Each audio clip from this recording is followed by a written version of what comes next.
All right. Hello. Good evening. Welcome back to another Wednesday episode of the O&G Strike Zone. Bryan Fulford, Kelvin Rozier, Marcus Green.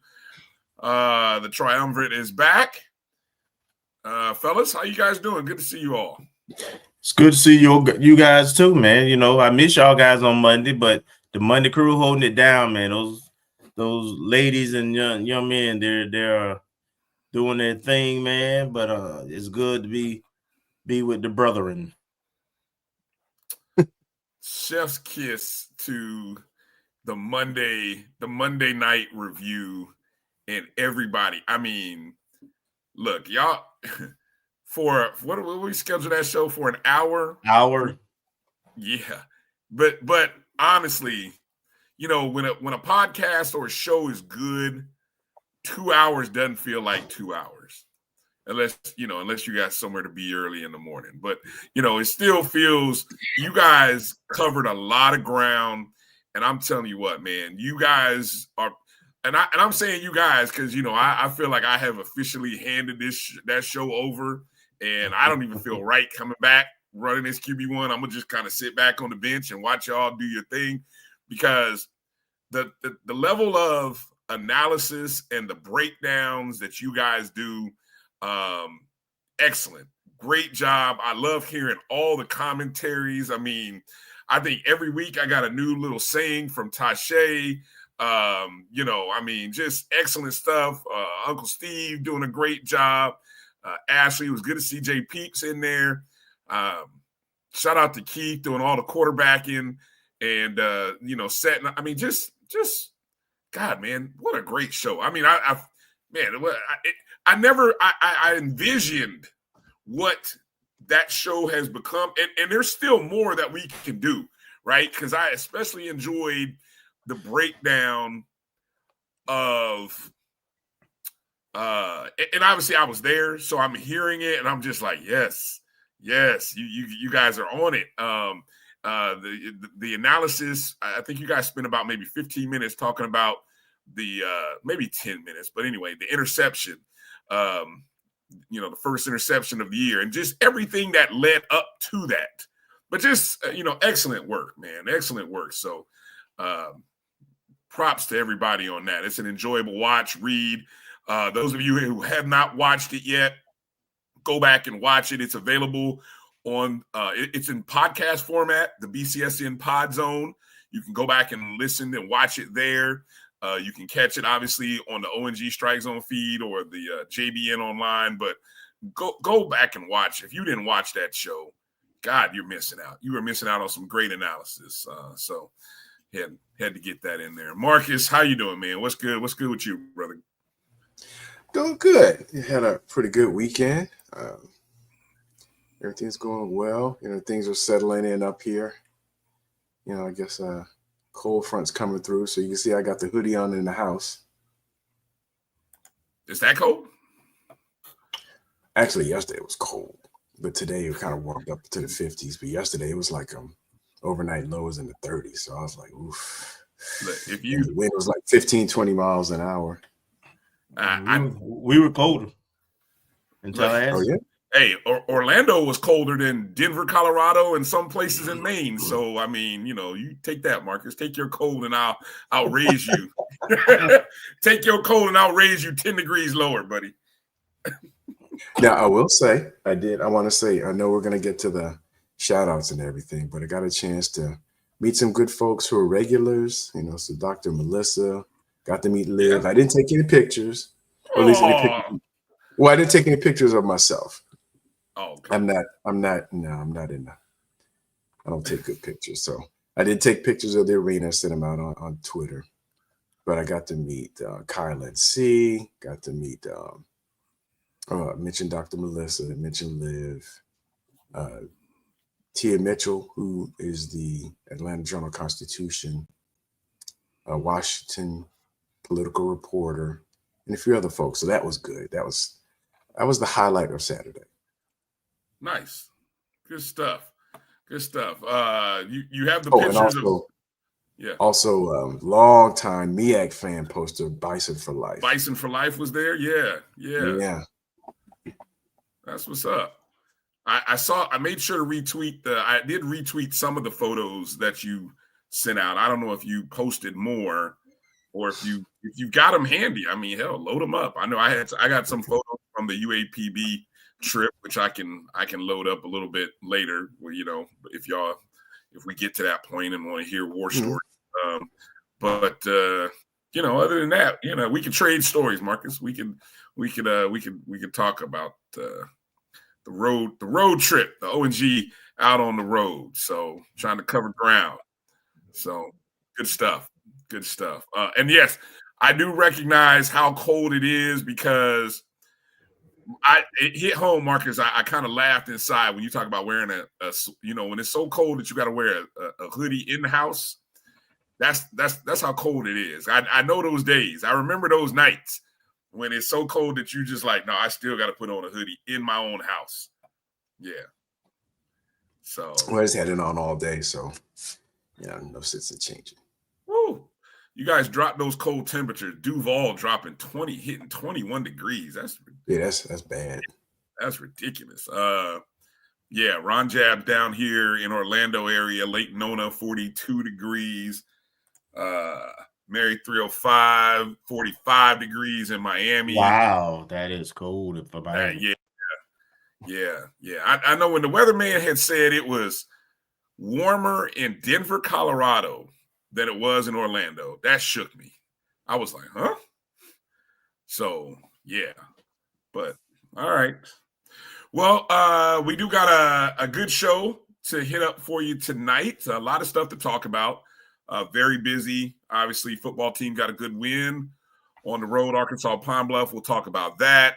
Basketball, still struggling right now, early part of the season. So hopefully they find themselves, both the men and women. Volleyball, big win over a rival. And they're in the hunt heading into the final regular season weekend.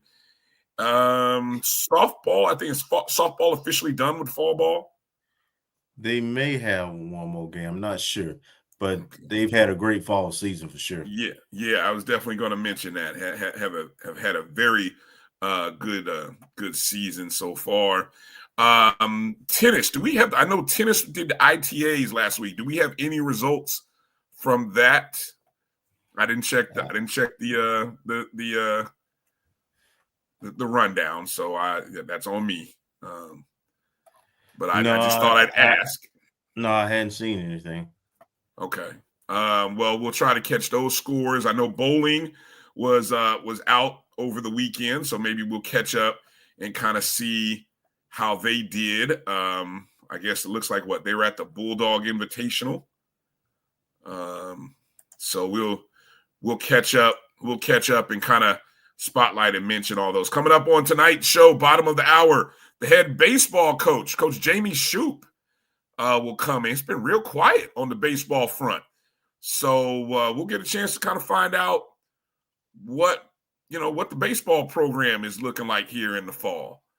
And then coming up at the top of the hour, the Rattlers are traveling up to Huntsville, Alabama A&M, where, by the way, it should still be stated, even though we did lose to Alabama State at home, FAMU football has not lost in the state of Alabama since we have joined the SWAC.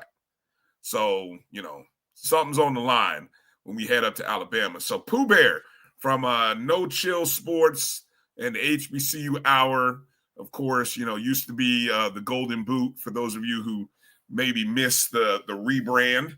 But so we'll talk to him coming up here at the top of the hour.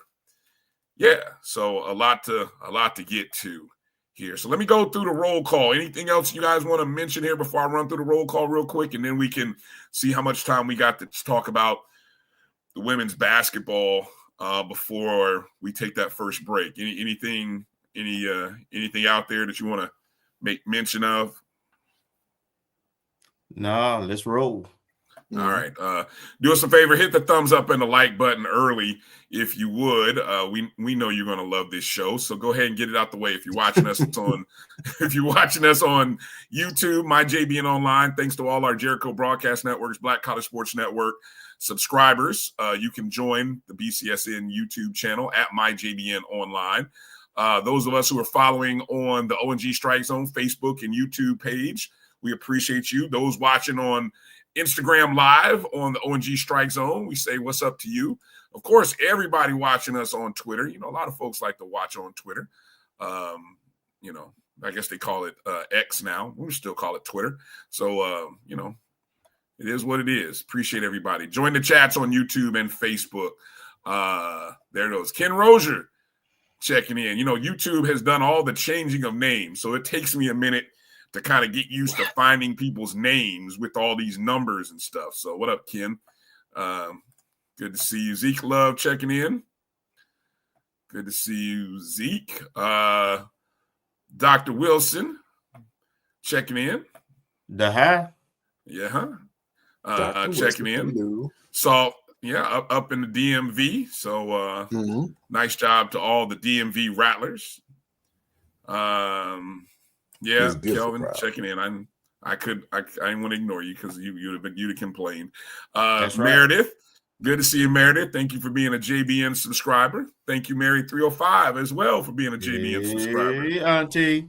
Gail checking in. Thanks for being a JBN subscriber. Gail sent me the rundown from the UAPB game. You want to hear it now, or you want me to come back to it later? Let's come back to it so we can give it. All right, justice. We'll come back to it. All right. Appreciate you, Gail. We'll mention it here in a second. Tony, good to see you, Tony, checking in. Appreciate you, Tony. Marvin Allen as well. Edwin Moore from the DFW. What's going on? In. Marcus, good to see you, Marcus. Thank you for being a JBN subscriber. What's up, Marcus? B Starks in the ATL. What's up, B Starks? Thank you as well for being a JBN subscriber. Ashton Harris out there in Pensacola. Good to see you, Ashton. Let me see. Makiba West. Good to see you, Makiba. Thank you for checking in. Little baby. Hey, good to see you. Little baby. Reggie Delane. All right, Reggie. Good to see you. What's up, Red? Liv for Hoops checking in. All right. What's up, Liv? Good to see Liv. Good to see Liv. Bull checking in. Good to see you, Bull. What's up, Bull? Let's see. Teresa Wesley. I think that's how it is. She did definitely. Thank you for showing love. For showing love to the Monday night folks. You know, the FAMU super friends. You know, that's what we're gonna call them. Exactly. The FAMU super friends. Like the StrikeZone super friends. There we go. Chuck Hunt checking in from Monroe, Louisiana. What's going on, Chuck?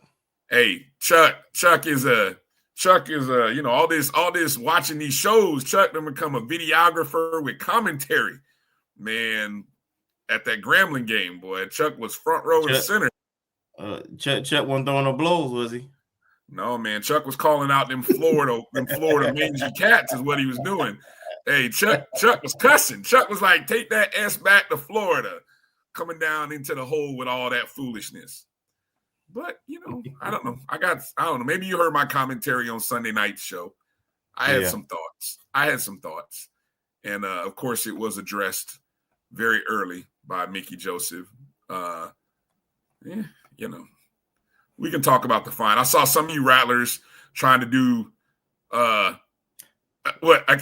accountability. Y'all were doing accountability on the fines per dollar. Was it dollars per person? We're breaking it down. Man, y'all were breaking it down. Y'all ridiculous, man. Dollars per person. Y'all like, I man, love it, Rattler Nation. SWAC, it wasn't mathing. You find one person $10,000, man. Unbelievable. We petty. Y'all, exactly. Sure enough, petty. Demetra, good to see you, Demetra. Let's see. Ron Jab checking in. What's up, Jab? Ron Jab checking in. Hollow checking in. Hello. Edwin Moore continues to be impressed with Tasha's analytics of the game field. That's a good commentary, man. She's got a great eye for that, man. I mean, outstanding stuff. We know our football now. Yeah.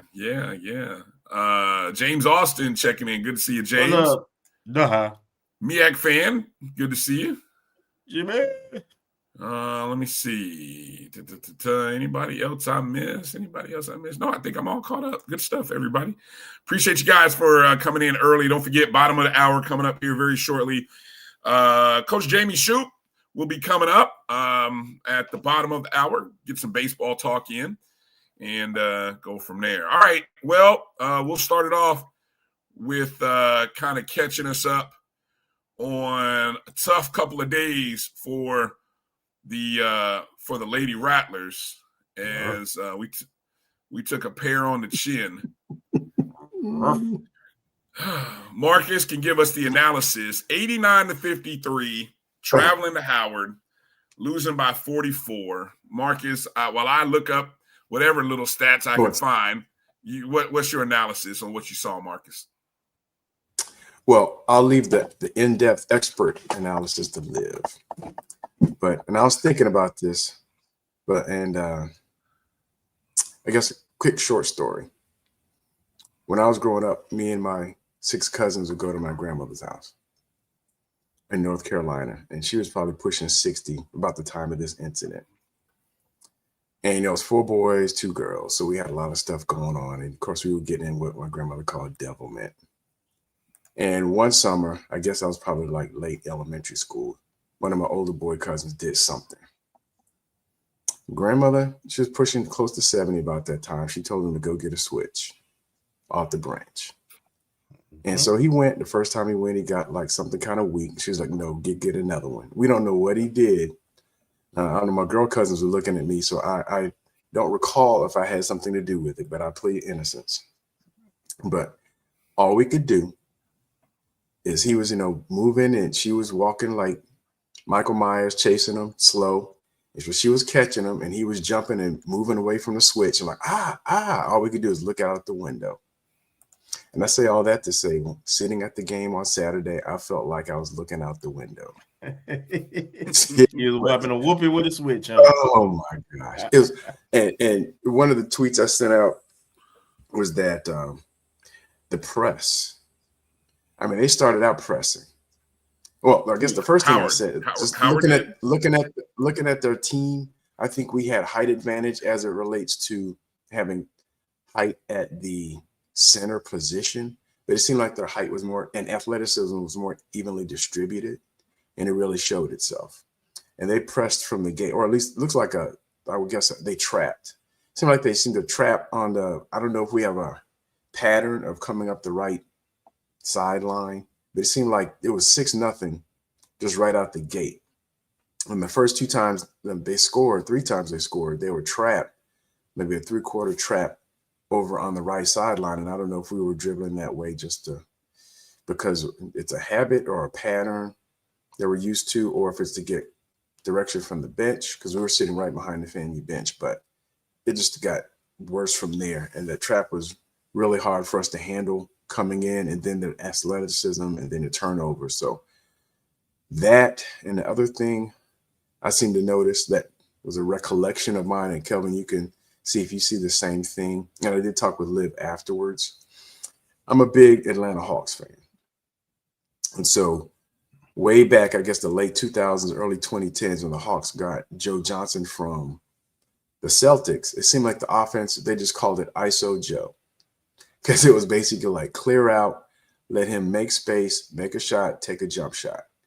And that reminded me of what I saw on Saturday. There seemed to be a lot of isolation. There was some movement, some picks, but it seemed like there was a lot of standing around in comparison to what we saw from Howard. In terms of movement off the ball, screens being set, and it seemed like number 15 for Howard, it seemed like the first half she was taking 3-pointers right in front of the FAMU bench, like they were screen set or something. She would just come off the curl and just take a 3-pointer like right there in front of us, like at least 4 or 5 times during the first half. So it seemed like their offensive set and movements were much more crisp, and seemingly much more better executed and just implemented better. And it just ballooned from there. The turnovers, the trap, the offensive executions were one and done. Now, I will say the freshman, Naya Rhodes, seemed like she was our early offense. going. She hit a 3-pointer, a few 3-pointers, and it seemed like that was one of the things we were trying to get established. But other than that, it seemed kind of the offense just didn't seem smooth, and on defensive end, it just snowballed. Yeah, unfortunately, what I'm seeing is a lot of what I've seen from last year's team early. We're having trouble scoring consistently, and we have high turnovers. And Howard, don't get me wrong, Howard is going to be a top program. It's a legit like mid-major. As a matter of fact, I think they're 3-0. They beat Providence, and did they beat George Mason after we played? They beat the team. They beat George Washington. George Washington, right. They beat them last night. Yeah, so that's the team that we struggled with right there by 48 points. They beat that team by 2. Two different teams. George Washington versus George Mason.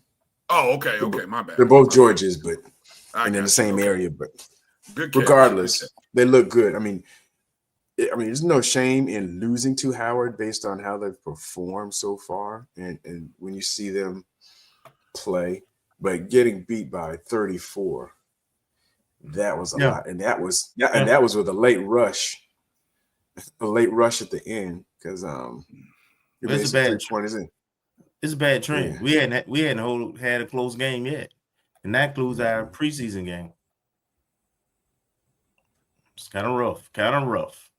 Yeah, it just seemed like the offense was out of sync, and I just didn't see a whole. I mean, I'm not an analyst, so I don't know all the play calls and all the everything else in terms of the plays that could be set up, but it just seemed kind of very disjointed, very inconsistent, and more predicated on creating your own shot or taking someone off the dribble or taking a jump shot, and then you're backpedaling on defense.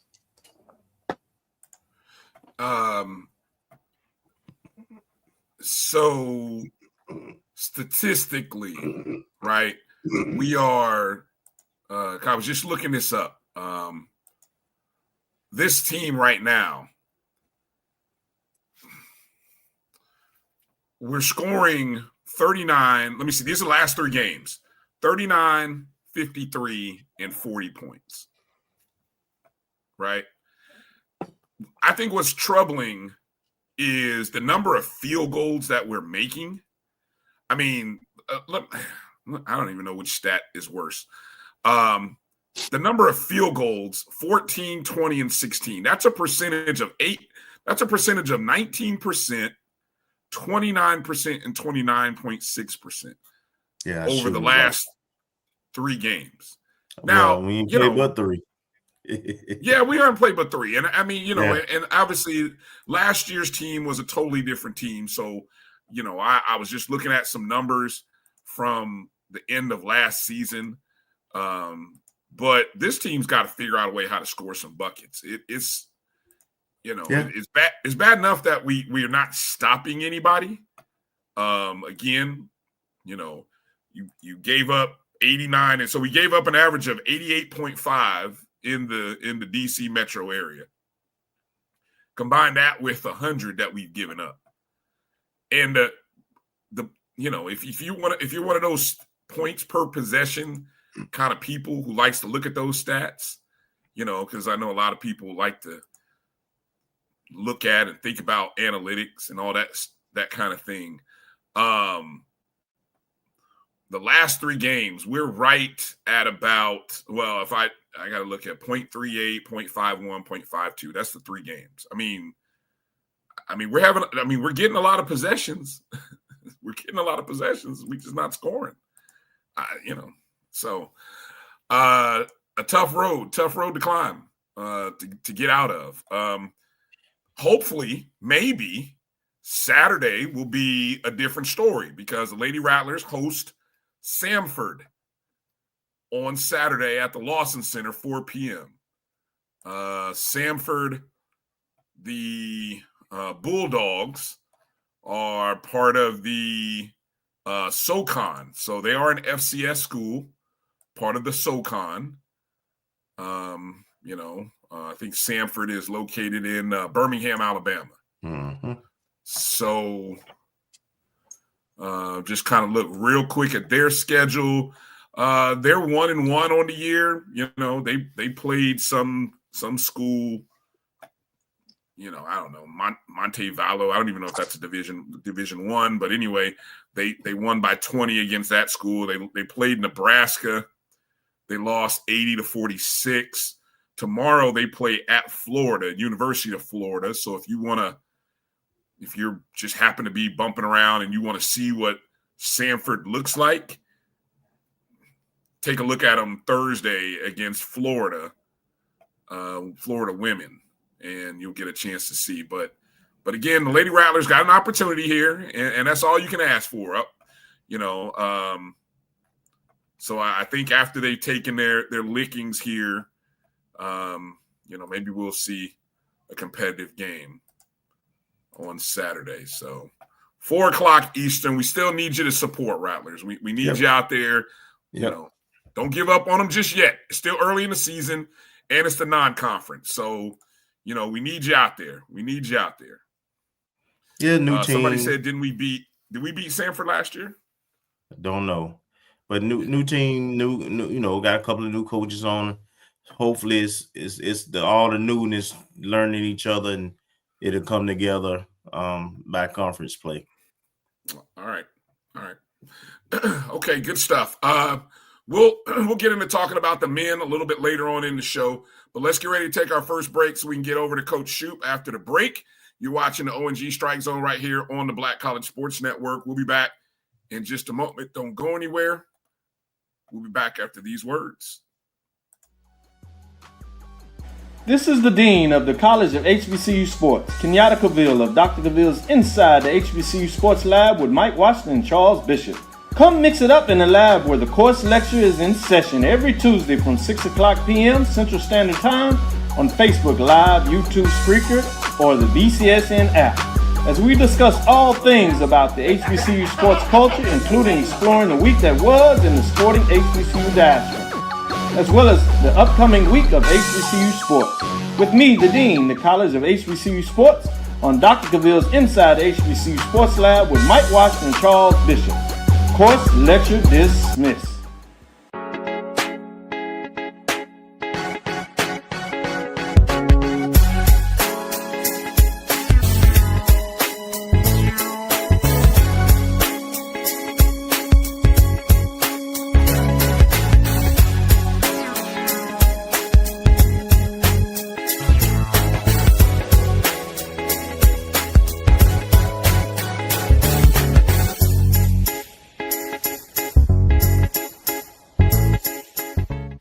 It's never too early to plant the seed, to share the tradition, and instill a sense of pride in your HBCU with your little ones.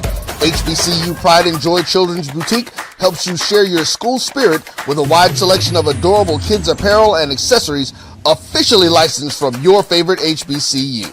Visit hbcupridejoy.com and follow us on all social media at HBCU Pride Joy on Facebook and Twitter. For over 30 years, HBCU Image has been more than just an apparel store.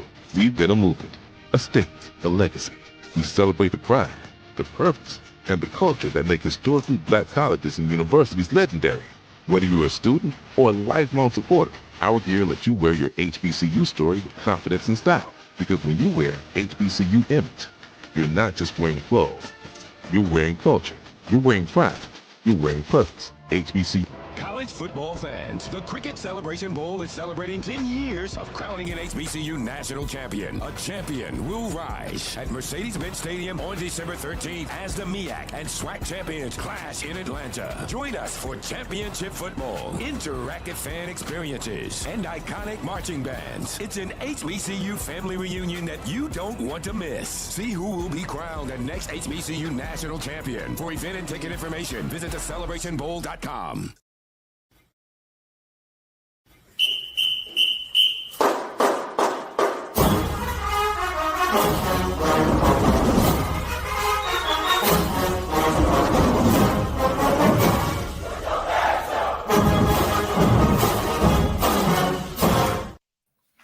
All right, welcome back to the O&G Strike Zone. Bryan, Kelvin, Marcus Green, and joining us is none other than our head baseball coach, the one and only, the FAMU legend, Jamey Shouppe. Coach, welcome back. How you doing, sir? I'm doing well. How's everybody? Doing good, Coach. Ready to hear what you got to say. How the fall been going? I like the hat, Kelvin. I like the hat. Thank you. I'll get one for you. Yeah. Coach, we're still waiting on. Coach, we're talking about hats. We're still waiting on baseball hats, Coach. Yeah. Who do we have to talk to get one of those exclusive FAMU baseball hats, Coach? Tell you, like I tell everybody around the office, am I supposed to come see you to bring a hat, or are you gonna? How do you think Kelvin got his? He didn't wait on me. Look, I don't know. I can come out there if I need to, rake some dirt, whatever I gotta do, Coach. No, I ain't got them at the field. They're in the office. So stop by and visit sometime. All right. Well, Coach, what's the off season been like for you, sir? You looking fresh? You looking recharged? Great energy. Looks like you're ready for another season. I'll take last season again. I was very surprised by what occurred last season. I was very, I want to say skeptical, but I was very nervous, I guess, going into last season. We lost 6 of our top 7 hitters going into last season. I kept telling the coaches, I'm fearful this is not going to go well. It's a rebuilding process, a rebuilding year. And I guess the guys heard my thoughts, and guys being the players, and turned out to have a great season, even with the losing of what I think is the best pitcher in the SWAC. Right. And Ranger going down, before conference play really got going. And all those guys did was, our coaches and those players is come 1 win short of the school record for wins in the season. So it's a phenomenal season last year. And I can't talk about this fall without, again, saying how impressed I was with the program, I guess, with the players that came in, the new players, the coaches that did an outstanding job last year. Played for the championship in a year. I was just hoping we'd make the tournament, honestly, when I looked at our roster. But I said going into last year that last year was a program season for us, meaning that the kids that were going to get into the lineup that were going to replace the 6 out of the 7, guys that had left, our 6 of the top 7 hitters that had left. They weren't going to be guys that are just coming in. They were going to be guys that have been in the program for a year or 2. So, that tells us that our program, that our practices are healthy, because even when guys haven't played a year or 2 into the system, when they do get their opportunity, they've been making the most of it. So, and that's a credit to these kids that stick around, because you don't see that in this day of, transfer portal law. You don't see kids committed to a program and staying there and earning their opportunity, and when they get it, making the most out of it. So I think it's a great lesson and a great accomplishment for the team that, what they were able to accomplish last season. So, I'll take another chance at going into the 9th inning of the last game of the season, the championship game, and seeing if we can come out 1 run better this time. So, very proud of those guys. I remember, and 2 freshmen that came in that made the impact from last season are both back, obviously, Jay Campbell and Garrett Workman. I remember and both of them are local guys. I think sometimes it's how good baseball is in the city of Tallahassee. Right. You looked at our roster last year. We had 3 guys that were from Tallahassee. 4 guys that started that were from Tallahassee or the surrounding areas. Florida State had 3 that started, and they had a good season as well, played 1 game short of going to the College World Series. So Tallahassee baseball is good. And I remember going into last season, I'm like, man, when you're nervous, you do things you don't normally do. I'm calling coaches like, how good is Workman? How good is Jay Camp? I remember calling Robbie Zimmerman, who's a lifelong coach at Tallahassee and a great coach at Leon. And I'm like, how good is Jay Campbell? I've seen him, but is he going to be able to do this? And I remember telling him, I said, he's going to have to hit 3rd or 4th for us if we got a chance to be any good. And Robbie said to me, he said, you'll be all right then. And I'm like, how are you going to say that about a freshman? And all Jay Campbell did was come in and second in the team in batting average, led the team in doubles by about 8, I think. Mm-hmm. and just surpassed not only what I thought he'd do offensively, but when Caleb Granger went down, he went into the rotation and started pitching and did an outstanding job as our Sunday starter as well. So, I mean, that young man, he's just got the perfect temperament playing baseball. The other one is Workman. Again, when Granger went down with the injury, Workman stepped in as a freshman as our number one guy on a Friday night opening guy against the other team's best pitchers. So both those kids just saved our season basically last year, and both of them were rewarded as first team all conference, all SWAC players. They're both back. Jay Campbell's going to be moved to the outfield and play some outfield as well. He looks stronger than ever. He won the what was it? The HBCU Swingman Classic MVP.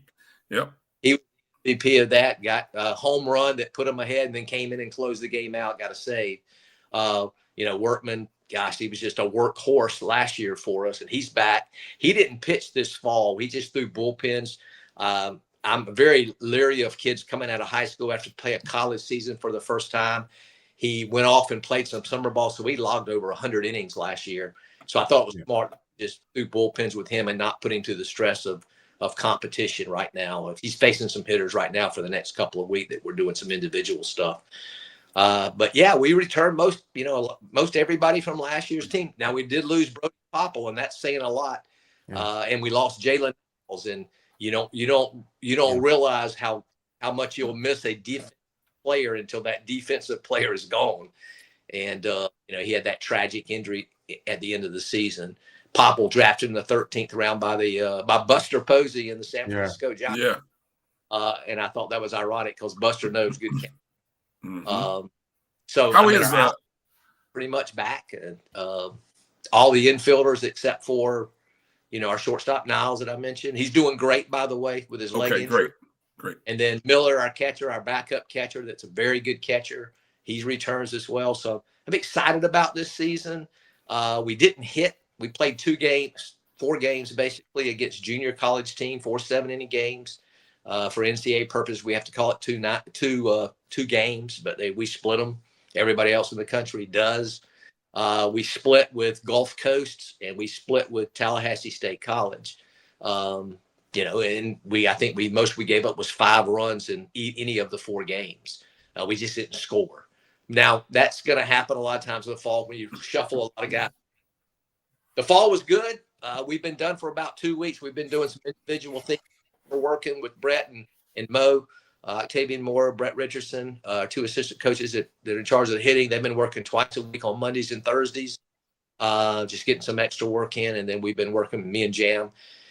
And Will Allen has, Jam being Jeremiah McCollum, have been working pitchers Monday, Tuesday, and Wednesday. Guys that we feel like needed to throw a little bit more on Mondays and Wednesdays, and then the guys that just wanted to throw bullpens on Tuesdays. So we'll go up until next week, and then we'll shut it down and give them some time away and get in the weight room and resume in January for I hope will be a good season. Nice. Go ahead, Kelvin. Coach, I'm interested to know how's the progress going with our number 1 pitcher who got injured. Is everything on track? Does he look like he's going to be ready to go by the time the season rolls around? He looks very good. He threw 60 pitches today. I didn't see his pitches today. He got there a bit in the field before I could get there. But I've seen him throw a couple of times. He looks good. More importantly, and he met with me in the office this morning, he feels good. That's the good thing. He's encouraged and excited about the season. So that's good to hear.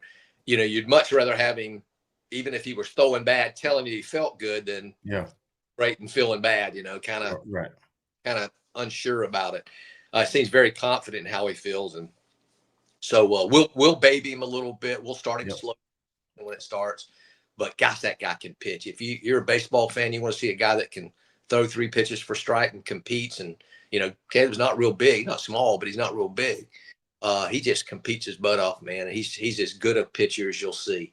Velo was not to 90, 92 last year, occasionally. Pitches 88, 89, 90.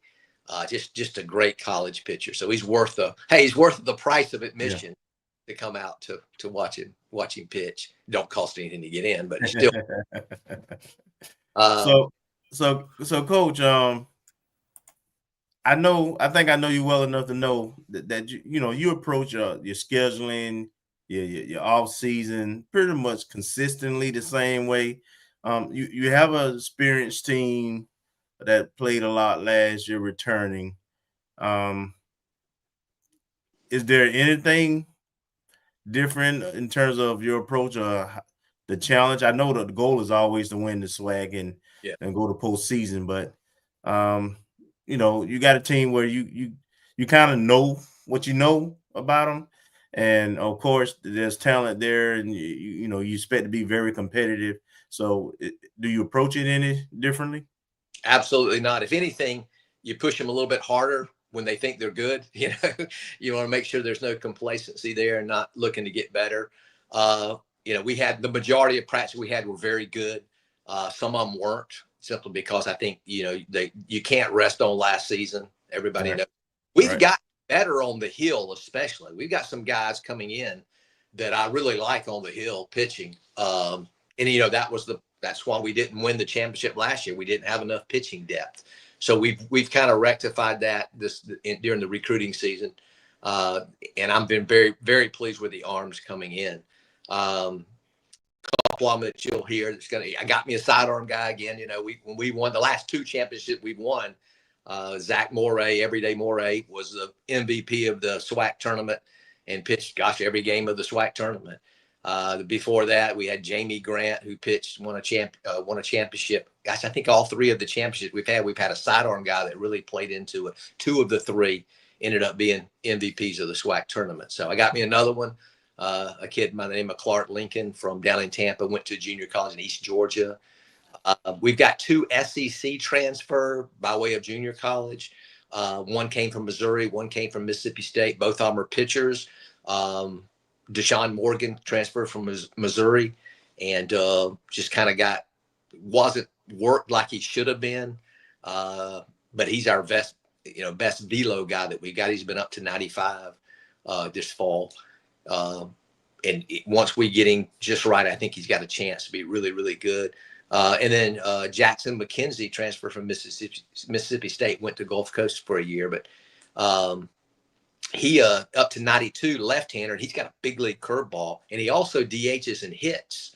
So he's a two-way guy for us. That he's really made some strides on the hill, especially. So those guys are, again, it is a big league breaking ball when he throws it. So our goal is to try to get to two strikes without them seeing it a lot, so we can put them away with that breaking ball. Cody Williams is back. Tanner Walker is healthy finally and in the best shape of his life. Jesus Campa is back. We got a freshman left-hander named Ricardo Roman from the Dominican Republic by way of Georgia. He's a freshman that's a lot like Workman in terms of not the arm angle and the slot and all that, but just in his chance to be pretty good for us. Pleased, man. I'm pleased with the depth we've gained, on the hill especially. So still waiting for that one big bat to surface to kind of replace Popple. Justin Cruz is back in center field. What a great season he had last year. Colton Riles came on. Cruz led us in hitting, by the way, last year. Figueroa is back at first base. Will Brown at second base hit 12 home runs. He's back. Matt Perez was been injured the whole fall. He had some back issues. Some of the new guys, returning guys. We talk about our program and guys getting better in our program. Guys like Josh Bell and Trey Kraft, they're going to have to continue to get better and contribute. Just excited, man. Excited about the season. I know the guys are kind of looking forward to getting away for a little while, but come back fresh, because the fall we don't push them hard in the fall. We don't practice on weekends. We let them be college students. But once we come back in January, it's full throttle, and the guys know it, and they know what to expect. Everybody, it's a veteran team basis, so they've been through the process, and it'll be our job as coaches to make sure we push them and not allow them to live off of last season. Last season's gone. Yep. We want a little better this year. Okay. Marcus, I don't know if you had a question before Marcus jumps in. I want to ask a follow-up to what Coach was talking about our numbers, because just kind of unofficially just doing the math in my head, did the roster? I know previously the NCAA opting in increased the roster limits. Did the roster availability grow from last year to this year? It went the other direction. We were allowed 40 last year. We had to be at 34 this year. It's the first time I've really, and I the word cut is too strong, encouraged other guys to leave our program, because, as I said, the whole key for last season were the kids that had been in our program that didn't play the year or previous 2 years and saved our season last year. So I didn't like to, but it's just a matter of necessity somewhat. So we had to there were about 4 guys that transferred out last year that we usually wouldn't let transfer out had we not had to go from a 40-man roster to a 34-man roster. And that's across the NCAA, that's across baseball. And all rosters are smaller.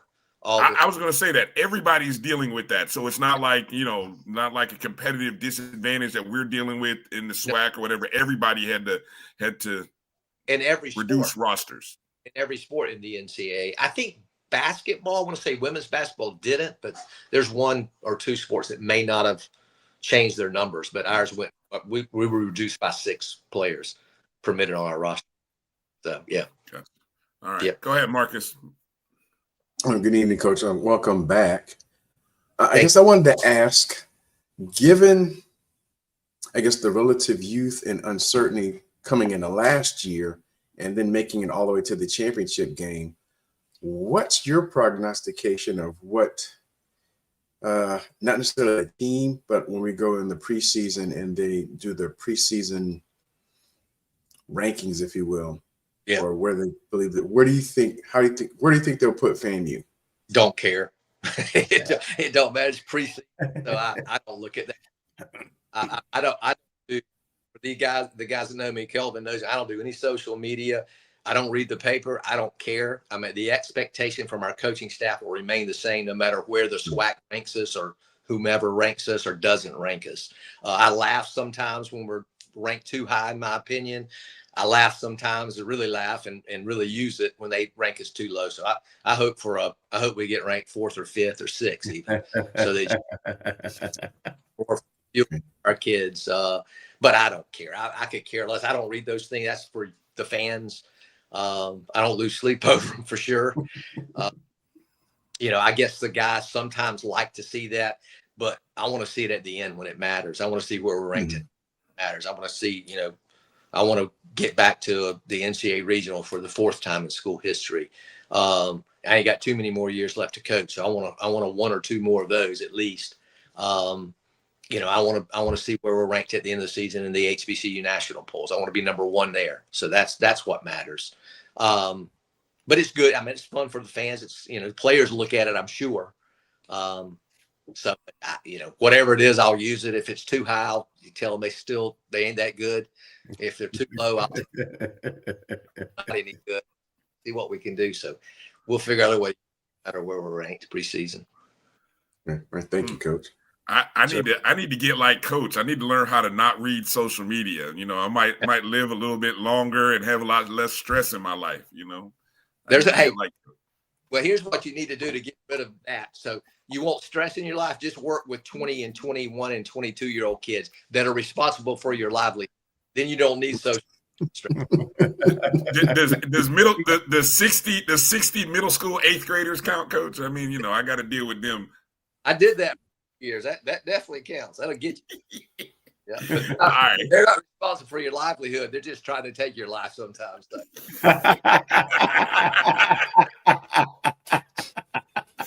Well said. All right. Got a couple questions. Let me see. I got a good question here from out of the chats. What's one of the top adjustments that incoming freshmen have to make offensively or defensively going into college baseball, coming out of high school and that club thing to college baseball? What's the number one adjustment they have to make offensively and defensively? I think twofold. Offensively, you're not going to have many 400 hitters anymore like you did in high school, especially, or even junior college, So they have to understand that it's college baseball, it's D1 baseball, and the schedule we play is not like a high school schedule by far.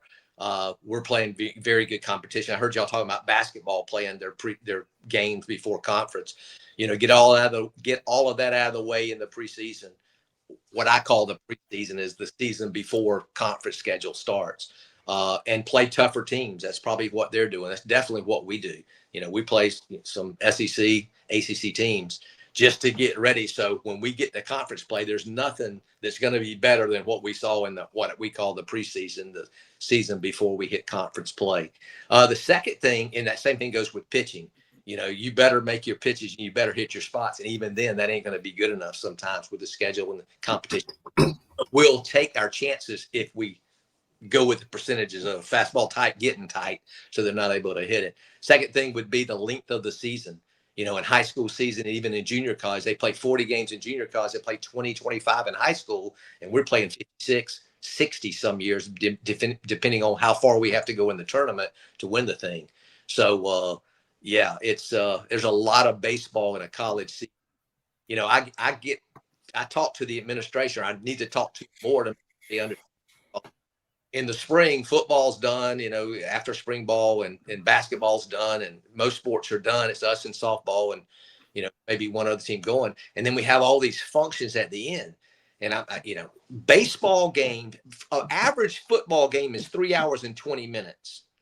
The average baseball game lasts 3 hours. Well, football plays one game a week. We got 5 of them sometimes in a week. So it is a lot of stress and time management on these kids. Not only to take up, make sure that their grades are where they should be, but then have to go to just, meetings and parties and stuff. Our kids, they're tired, man. It's a long, long season. Yeah. That's probably, if I had to say the number one thing the kids have to get used to coming in, is the length of the college season. So we take Mondays off. We don't do anything on Mondays. Just let them get away. But the rest of the time, it's plus your travel. And some of those 5 games, 4 of them, all of them could be on the road some weeks. So it's very stressful. That would be the biggest 2 things for kids. Let me ask, dude, and you said that about the length, and I know it's different, but I want you to say how different it is. You mentioned a lot of kids who play that club ball, where they play, my God, I don't know how many games they'll play in a 2 or 3 day window. Is that that doesn't prepare or help in any way to deal with the college season, or explain how different that is compared to that example you just gave about the length of a college season? Yeah, most of those games are tournament games where they're in a tournament. They could play anywhere from 4 to 6 or 7 games in the course of a tournament. This is every week. We're playing, 4 games every week, basically, not 5. So it does help a little bit, but the summer ball, it's travel ball. Travel ball and summer ball, to me, the goal of that is to showcase yourself, and it's more of an individual game because you're trying to get, not everybody on that team is going the same team to play college. In college, it's everybody trying to play for the one, for FAMU, try to play the best they can to represent our university and represent our baseball program. So it's more of less of an individual thing and more of a team concept thing. So it's different. It prepares it, no doubt, for the stress, but you can't, till you go through a college season and play in baseball, there's nothing you can do to prep that coming in, to be prepared for that coming in. Just other than realizing it, that's where we're at. That's what's going to happen. Yeah. We talk about it all the time in the fall. Our falls are easy, but guys, when we come back in January, they ain't no going home on weekends, man. Enjoy it. Coach, before we let you out of here, can you give us any teases about the upcoming schedule? Any opponents? Maybe that, I don't know, I don't want to get you in trouble with anybody, but you always break news when you come on the ONG. Whether it be about conference stuff or you always bring some kind of news, because you got to leave us with something good, Coach. Man, I that hurts me there because I don't anything. I guess I'm not going to be invited back, baby. I don't. Hey, let me do this if you don't mind. So this is something that some people may take it good, some people may not. I'm gonna say it anyway because we've had one AD in the past that cared more about the coaches than they did themselves. There's one AD that got us a raise for me the first time in 9 years that I got a raise because she pushed for it, and I miss Angela. So well. Yes. I know that's probably not what you want to talk about, but man, that she did something for the coaches that has not been done in a long, long time. And that's very much appreciated from all the coaches at FAMU. And I'll be the first to say it. I'm glad you said that, Coach. We appreciate that. We stand right there with you, Coach. We want our AD back as well, and I know you guys do. But I know we'll figure it all out, and we'll see how it shakes out here soon. All right. Well, Coach, we definitely gonna have you back on sometime in. We're gonna say, hey, I'll make something next time, okay? Because you're always breaking stuff, Coach. You telling us about whether it be the rules or some new expansion. So that's all right. We'll give you brought so much breaking news. I feel bad. We'll give you a pass on this one. I feel bad. So, I got one. Signing period started today. The early signing period started. Well, the signing period used to be the early signing. Used to be a 1 week window that you could sign kids. Now it starts today and you can sign them till whenever. We signed 3 kids. All right. The only one I can announce, because it just started today and you can't announce it until they return their scholarship, and then compliance signs off for us and tells us it's okay to discuss them on radio shows or TV shows, the likes of this. And we signed a kid named Andon Gray, a junior college kid from up in Georgia. And he's from Florida originally, but very good defensive infielder, a very good player. Father works with the Rays organization too, and 2 other kids that I'm very excited about that because of the NCAA rules, I can't mention their names right now. But signing period has started, and we're going to sign 3 during the early signing periods right now. There's another name here that's familiar that I'm hoping to get, and we're going to sign a bunch of arms because we're going to lose a lot after this season. Okay. Gotcha.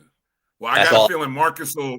That's all right. That's all right. Because hey, Coach, you said enough. Marcus will fill in the rest. I know Marcus is good. He'll figure out the rest, and we'll talk about it after we leave you. Don't worry about it. We got you.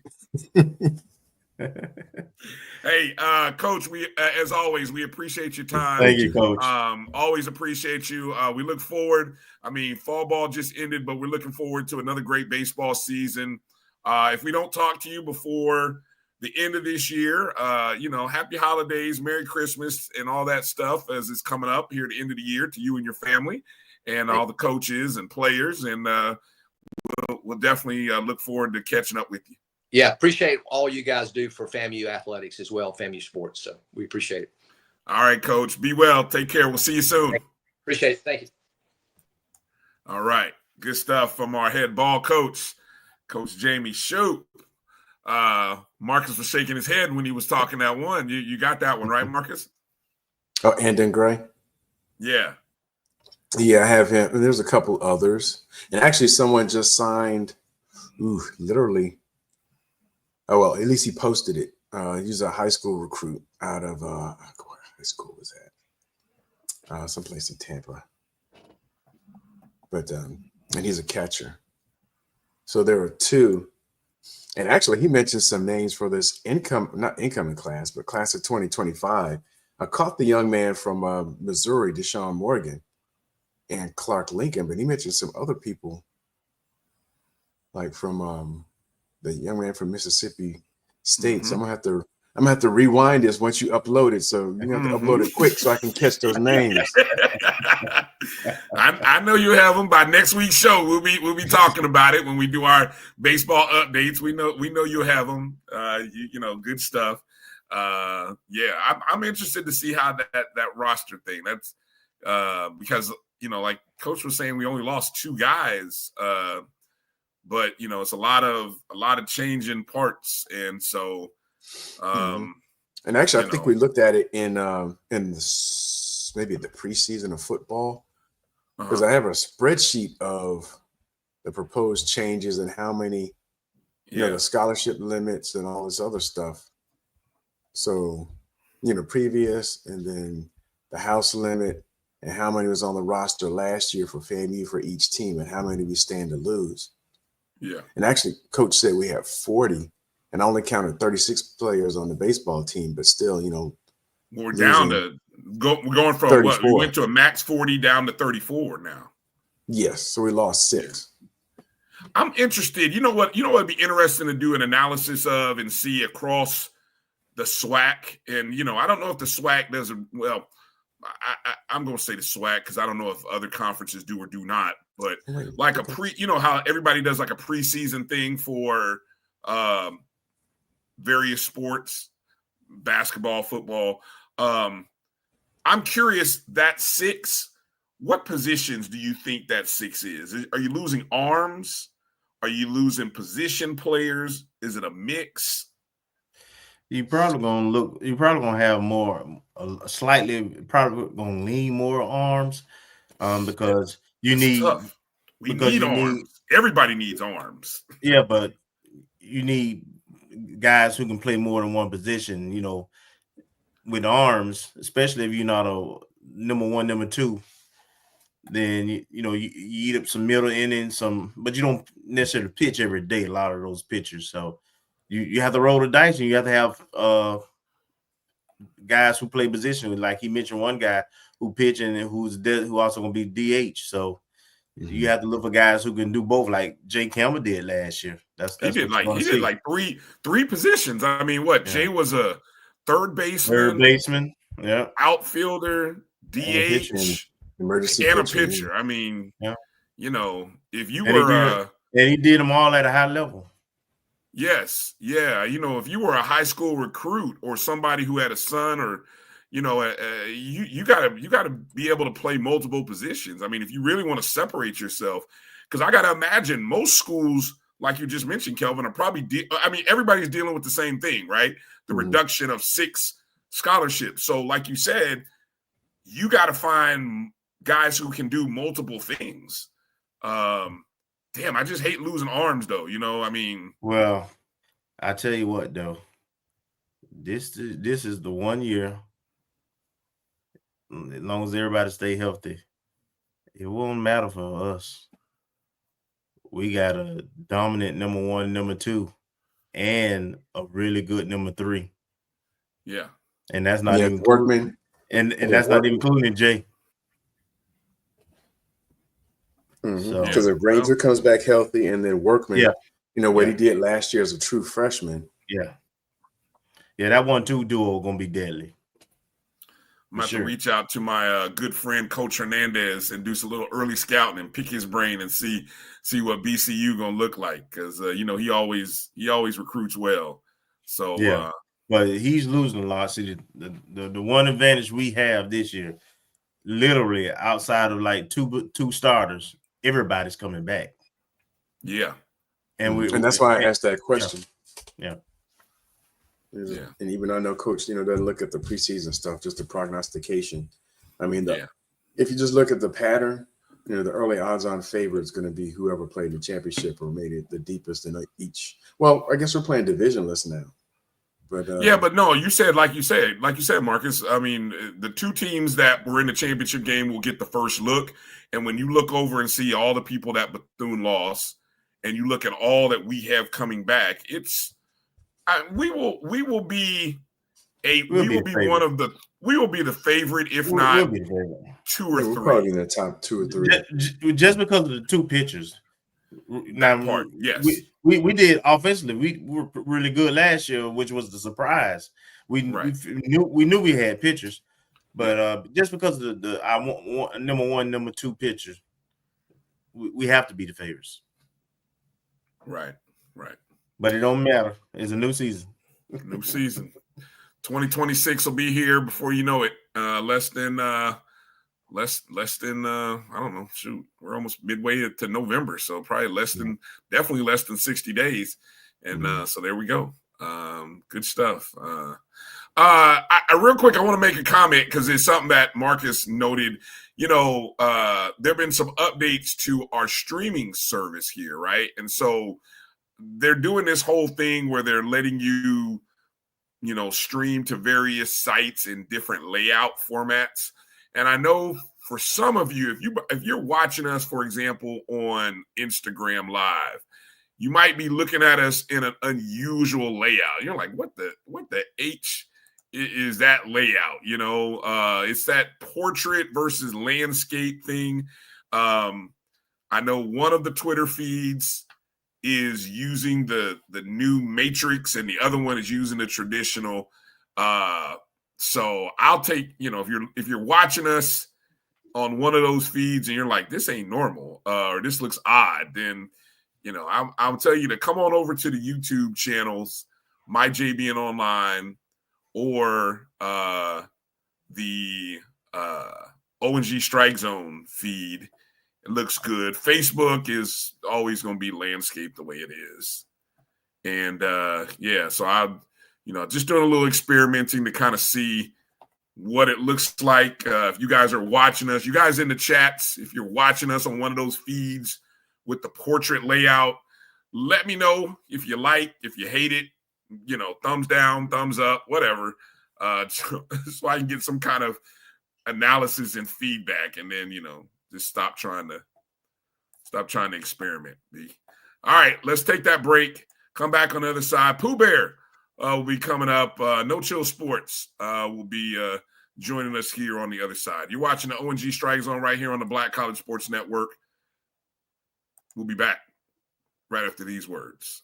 You're looking for the latest information on Southern University sports, the Southwestern Athletic Conference, and HBCU athletics. There's only one place to go. Tune in to the Carlos Brown Show, exclusively on the Black College Sports Network. Planning an event?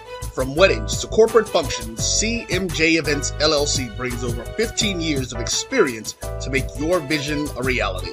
Based in Metro Atlanta and serving statewide, even internationally, we provide versatile event planning and authentic catering cuisines tailored to your needs. Whether it's pre-game meals for student athletes, fundraisers, weddings, corporate functions, CMJ Events LLC is your one-stop solution for exceptional service and unforgettable food. Our diverse culinary heritage means we cater to all cultural tastes, dietary needs, and food restrictions, making every meal uniquely yours. Let's make your next event unforgettable. Visit us on all social media at CMJ Events LLC or email us at cmjeventsllc@gmail.com. Also give us a call at 404-664-3882 so that we can start planning now. College football fans, a champion will rise in Atlanta on December 13th. MEAC champion, SWAC champion, the 10th Cricket Celebration Bowl, crowning an HBCU national champion. For event and ticket information, visit thecelebrationbowl.com.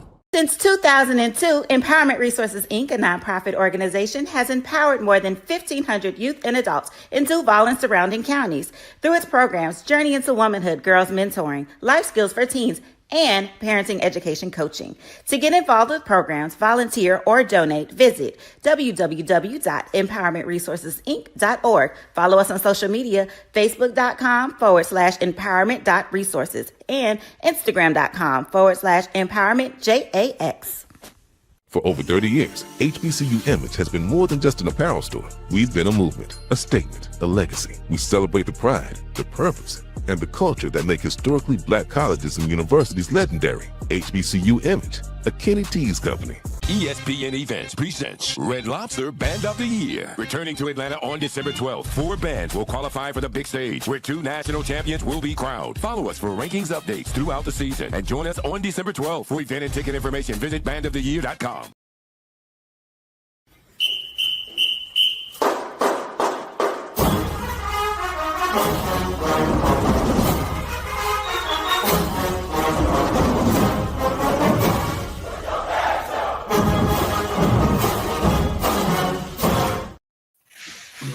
All right, welcome back to the O&G StrikeZone. Bryan, Kelvin, Marcus, and joining us none other than good friend of the program from No Chill Sports, Pooh Bear. What's good, buddy? How you doing? Hey, well, it's good, fellas. Good to be here with y'all, man. It's glad to see y'all.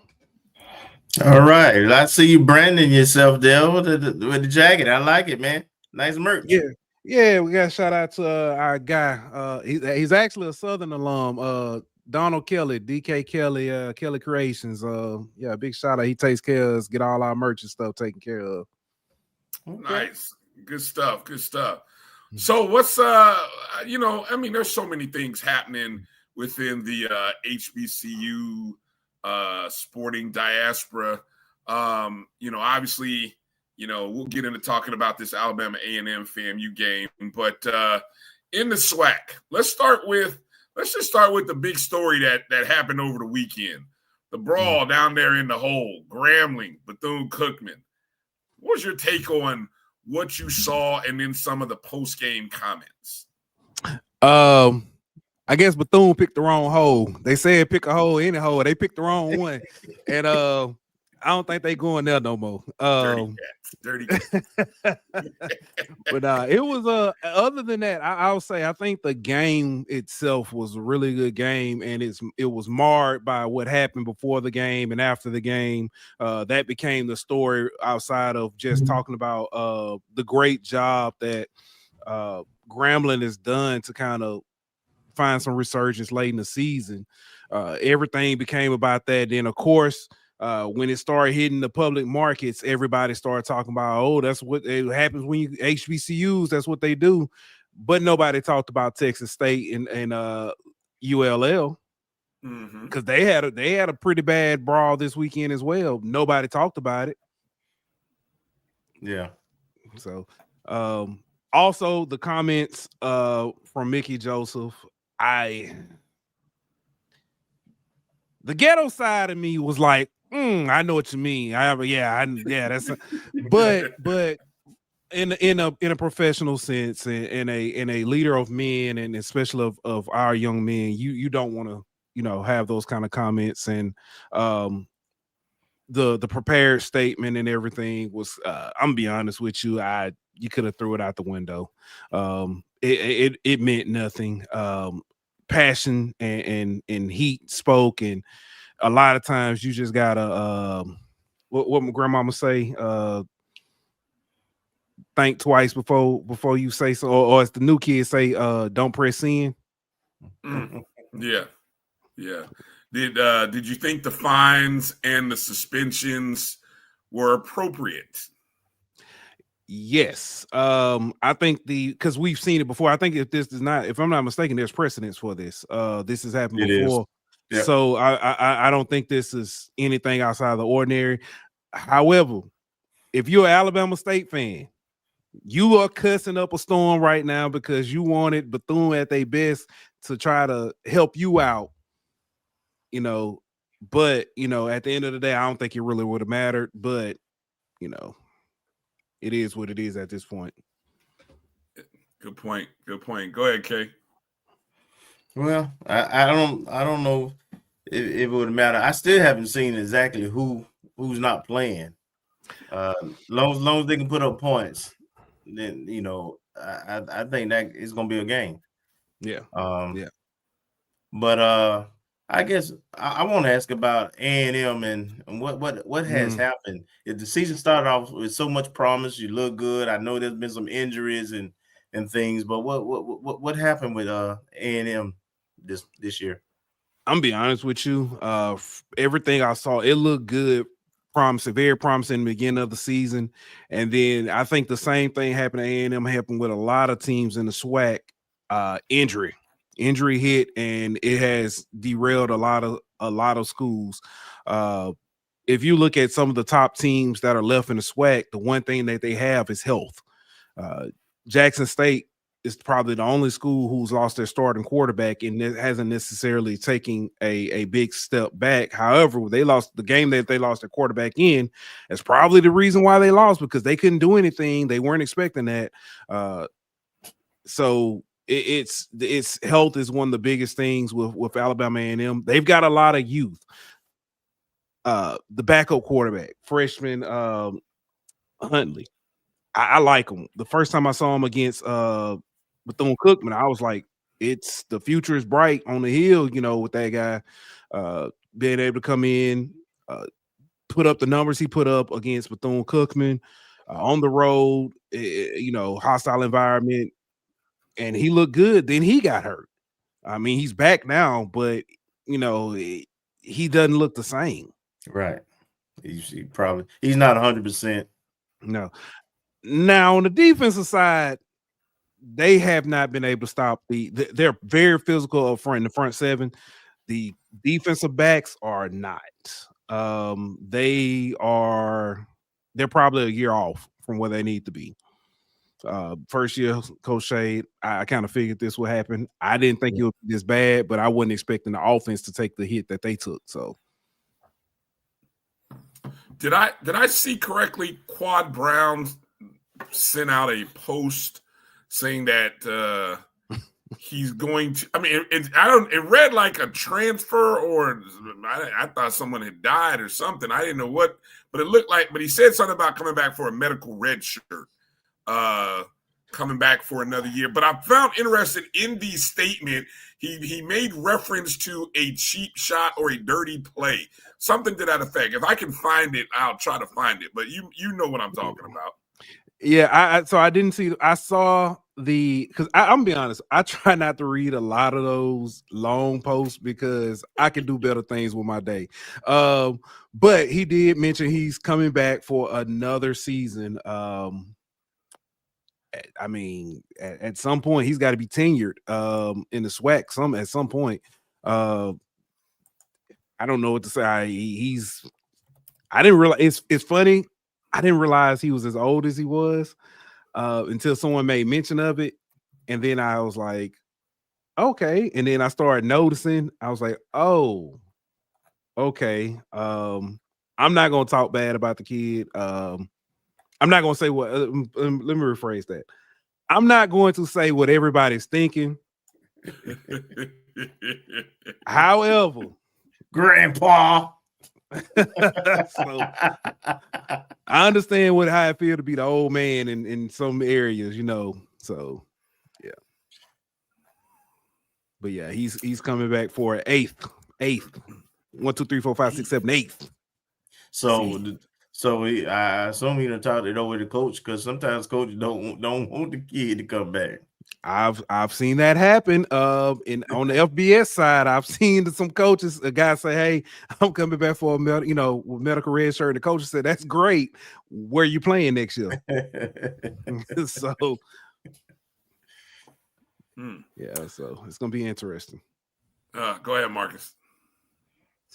Yes, actually, I guess the question that Kelvin asked, and you elaborated a little bit on it in terms of what have you seen from this Alabama A&M team, and if you were to handicap the areas of strength and area of weakness, comparing unit versus unit, how would that break down? The trenches. Alabama A&M is very strong in the trenches. I was at the game last week against Prairie View, and for the first half, at least up until probably the last 2 minutes of that first half, they were pushing Prairie View around a little bit and kind of pushing them in the locker. But Coach Jackson got that combination, pushed his way out, and it was over with after that. But the way they got out of that goes to their area of weakness. They start tearing up those DBs.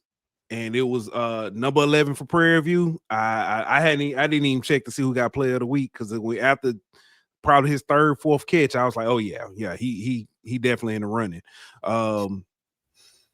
They DBs are your area of weakness on your defensive side. On the offensive side, it's quarterback, but it's not necessarily a talent thing. I think it's a little bit of the injury and the youth. They kind of pull the reins back a little bit with Huntley, because, like I said, against Bethune, he was kind of lighting it up. But they looked really conservative last week. As a matter of fact, the first probably 10, 15 plays were all run plays, and that was by both teams. They were all run plays. And I had my son with me, my 9-year-old, and we're sitting there. He was like, "Dang, are they ever gonna throw a pass?"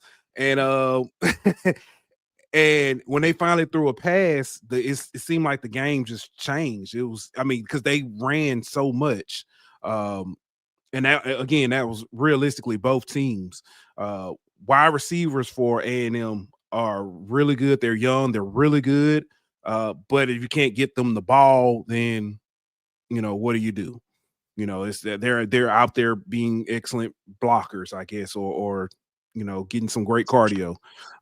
Running back, They do pretty well, especially like I said with the big guys up front. But I haven't seen as much of the run guys as I thought. I mean, as other running backs I thought I would see this year. I don't know if they're banged up or if it's just kind of a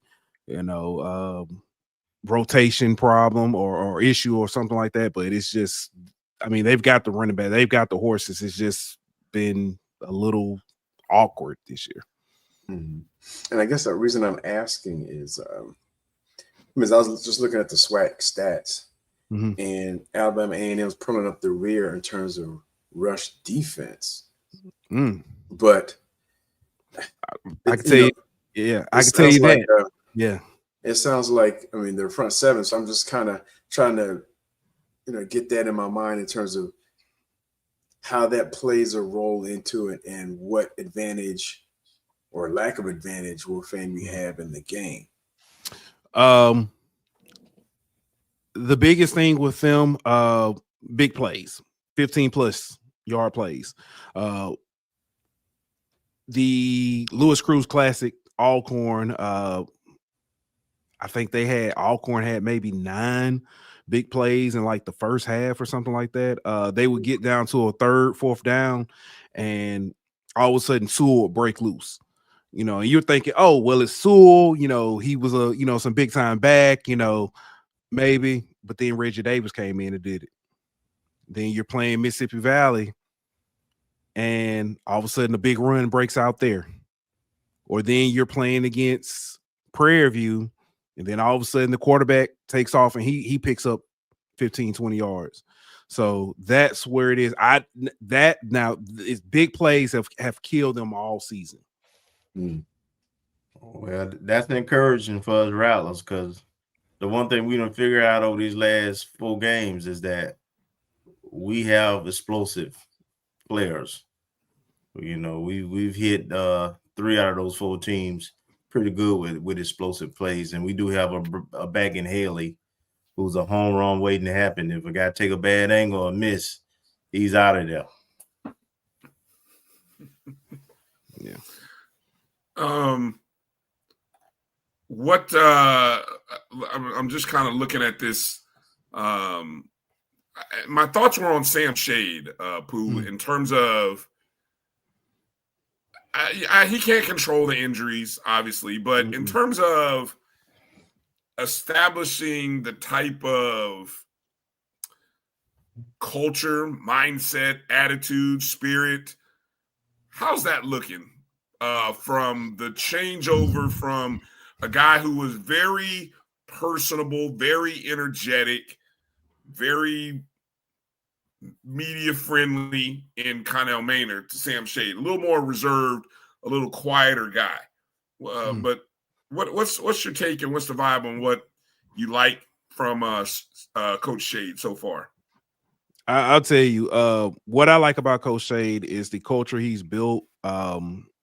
He is, like you said, kind of soft-spoken. He's not, not very loud in your face or whatever.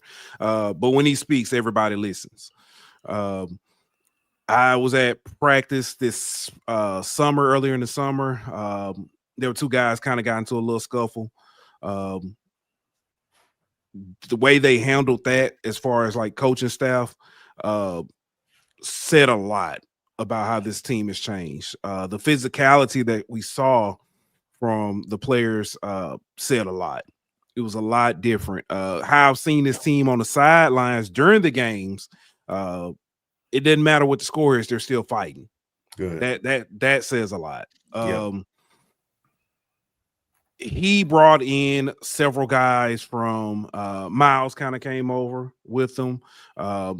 He had some guys that weren't his guys that kind of stayed. He had some guys that left.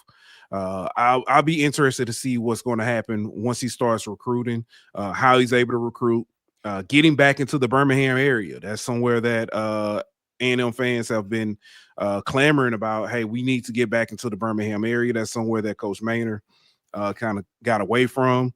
So definitely looking forward to seeing how he does in that area. See if that kind of brings or get some of that grit back? Obviously, my last question had to do with the hangover from the Alabama State game. I don't know if these last two losses are the hangover or just the spirit of things after. But can you put into words that? I mean, because 56-13. I mean, when you lose by 43 to your rival, I mean, that was, I can't even put into words because the expectation was only like about an 11-point spread. So to get beat by 43, did I do the math right? Yeah, 43. Woo, Jesus, man. That Grambling game. I don't know if that was because you're playing this a quarterback you weren't, that I think it was like third or fourth string quarterback or something at this point, walk on or I forget, who the kid and my apologies to the young man. He did all he could. He thrown in that position, but they were out there and they had chances to win that game. They just couldn't do anything. They looked bad. That was the worst I've seen them look all season. This game against Prairie View, like I said, they were moving the ball. They were pushing Prairie View around to an extent. Then they would stall here or there. A penalty would push them back, and then they would stall out. And then at the end of the first half, it was 40 seconds left, as a matter of fact.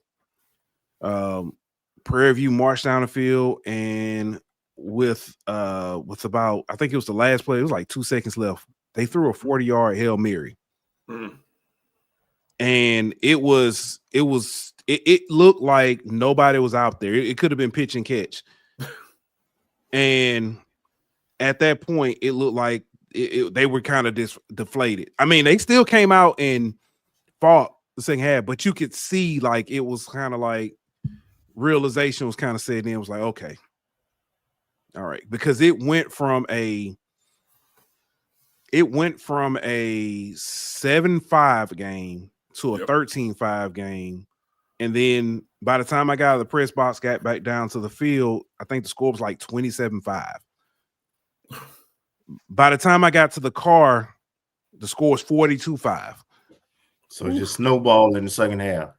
It is completely snowball. So yeah, I had hopes that you guys would come this weekend and it will be an entertaining game. And I was like, yeah, I think this will be this, A&M might get shocked, FAMU.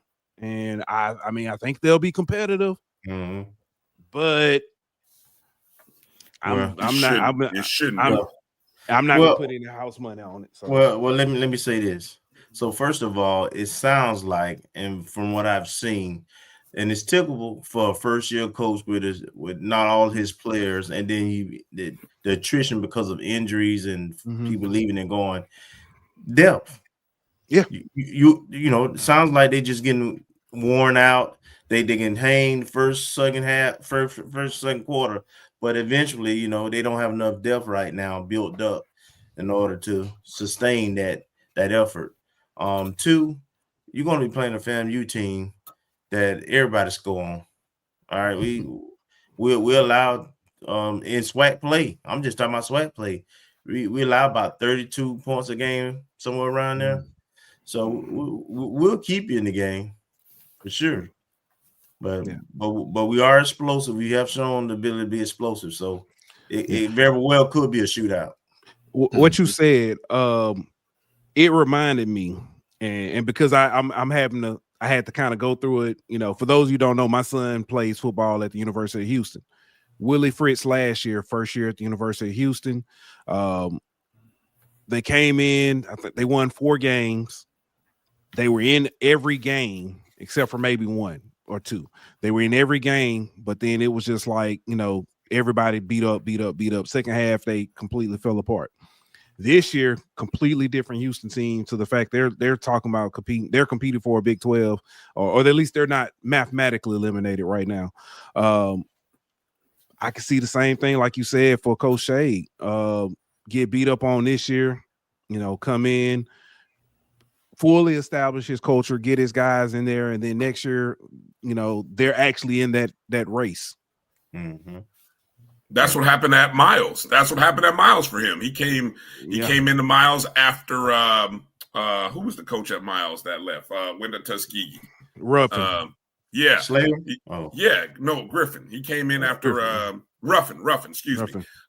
He came in after Ruffin, had a down year because I think a lot of those guys left and went to Tuskegee. And then it took him a year, and then next week, they great looking team. I mean, so it's possible. He's shown he's done it. So one thing I will say, who is that? The athletic administrative team that you got over there. Strong, buddy. Yes. I know most of them, work with a lot of them. Mm-hmm. Yeah, you all have a very competent group over there. That's how I knew Coach Maynard was going to be there alone. When they started doing the kennel community, they put in that scoreboard, they redid that turf, and everybody was like, well, it's fun. I never forget. I asked Coach Maynard, and I probably shouldn't ask any more questions on the SEC. I mean, not the SEC, the SWAC coach call. I shouldn't ask any more questions because I asked him, said, Coach Maynard, how, what does the Magic City Classic mean? And he said, it's funny because when I got here, they told me you only got to win 2 games, homecoming and the Magic City Classic. He never won a Magic City Classic after I asked him that question. Oh, wow. I knew then. Out of them. It's the money they were putting into that program. No, sir. When they built that event center for the battle, no, sir. They not playing. Did he take his scooter with him? I can neither confirm or deny that. Took the scooter with him to where's he at now? Wake Forest. Yep. As an analyst. Yeah. Okay.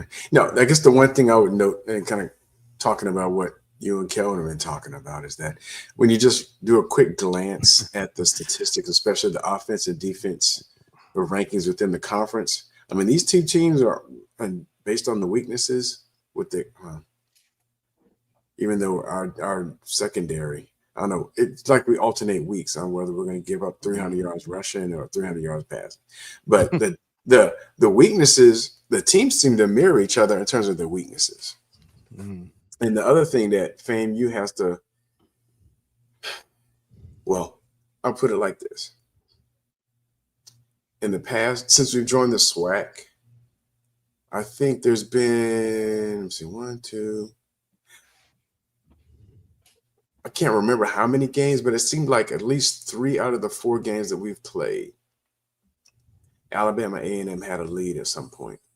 And then either decisions were made or something was done by the coaching staff, and I guess I have to put it on Maynard, that just like turned the tide and flipped it.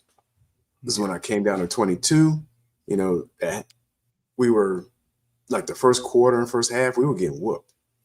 And I remember, I think we had like a fumble punt or something like that. Or it was like 19. Yeah, it was like 19 to something. It was weird. And I was like, what is going on? I remember in 2021, we had to come back. I don't know if that was the Bishop Bonnet run. And then 23, which would have been down. Yeah, we were down. And then 23 was when it was back in Alabama A&M. I was at that game. It was, you guys jumped out. I mean, y'all had a block punt. Y'all had a punt return. Yeah. Man, I was like, man, what is going on? And then A&M worked their way back. Yeah. And then halftime hit. It was over. Willie did his Willie thing, and it was over with. Yeah.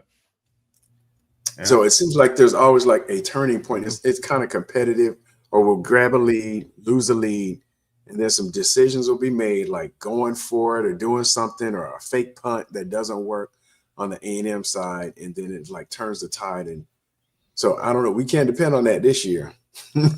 So it almost became like a running expectations. Like, okay, he's gonna make a decision that's gonna let us get up on this game. But now we got a whole new coaching staff and everything, so we can't bank on that. Yeah, I'm looking forward to all it. Right, it's gonna be a good weekend. Let's predictions or analysis. Pough. We're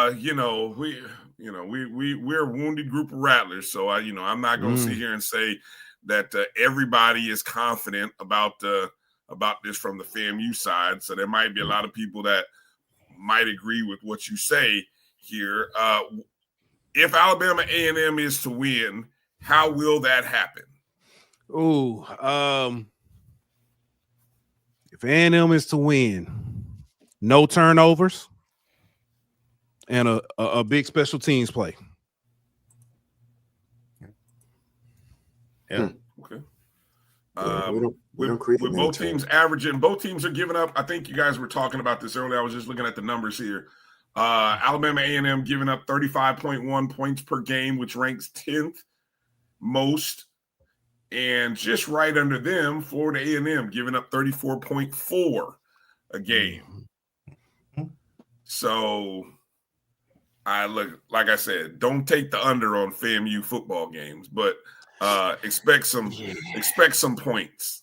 Expect some points in this contest.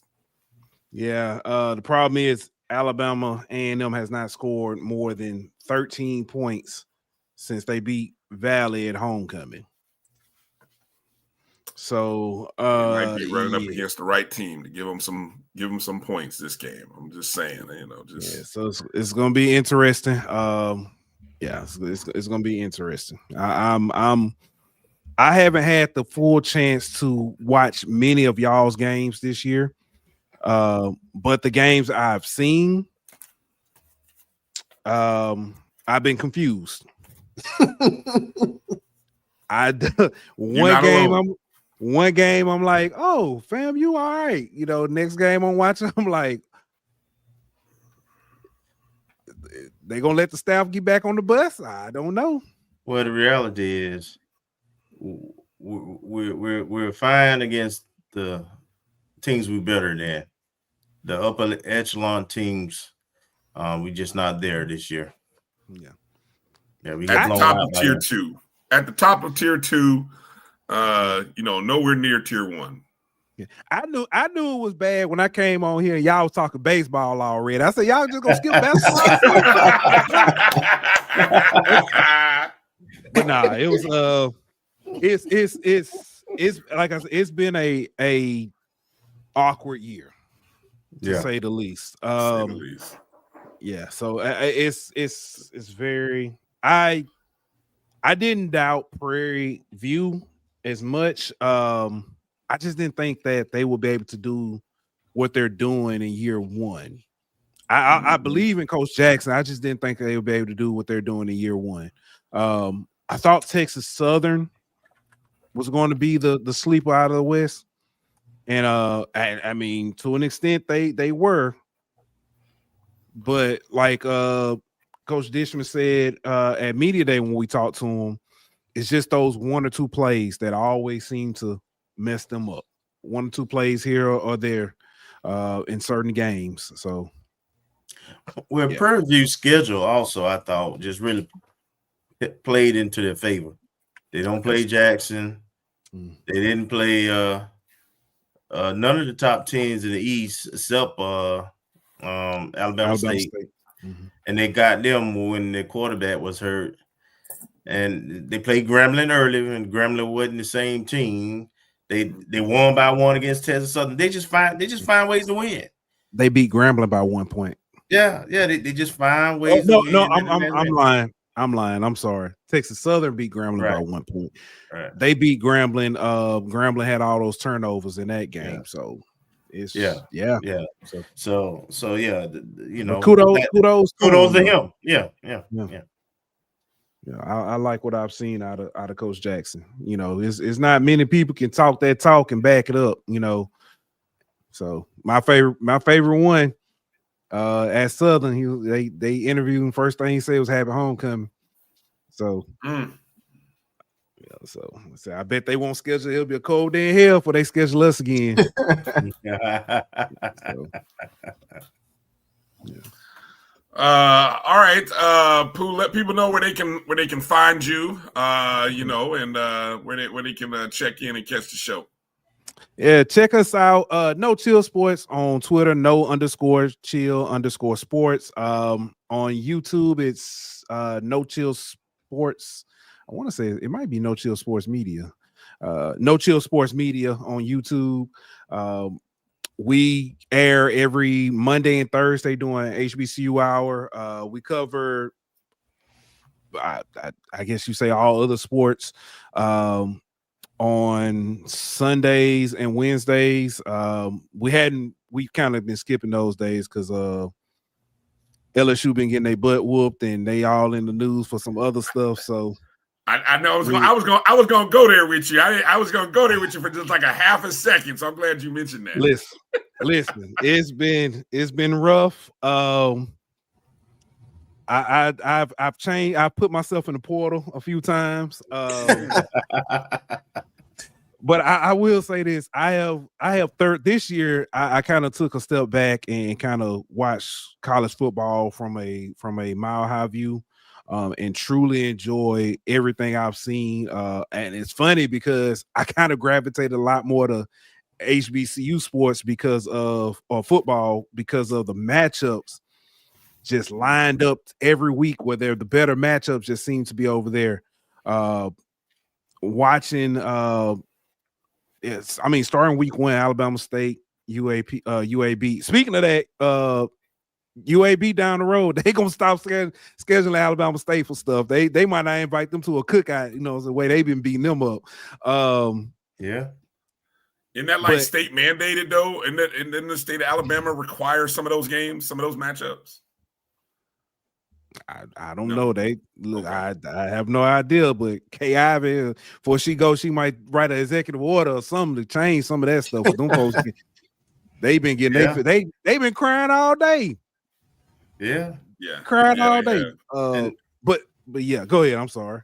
No, I was just gonna say they almost lost in football. Probably should have lost, and then men's basketball just took them out. So you're right. Wait till baseball season comes around. I hope they ain't got them scheduled for baseball because I mean that baseball squad is usually pretty good at Alabama State. Yeah, yes, it is. And I don't know how they're good during the regular season and then they get to the tournament and something happens. I think y'all took them out one year. I think Bethune took them out last year.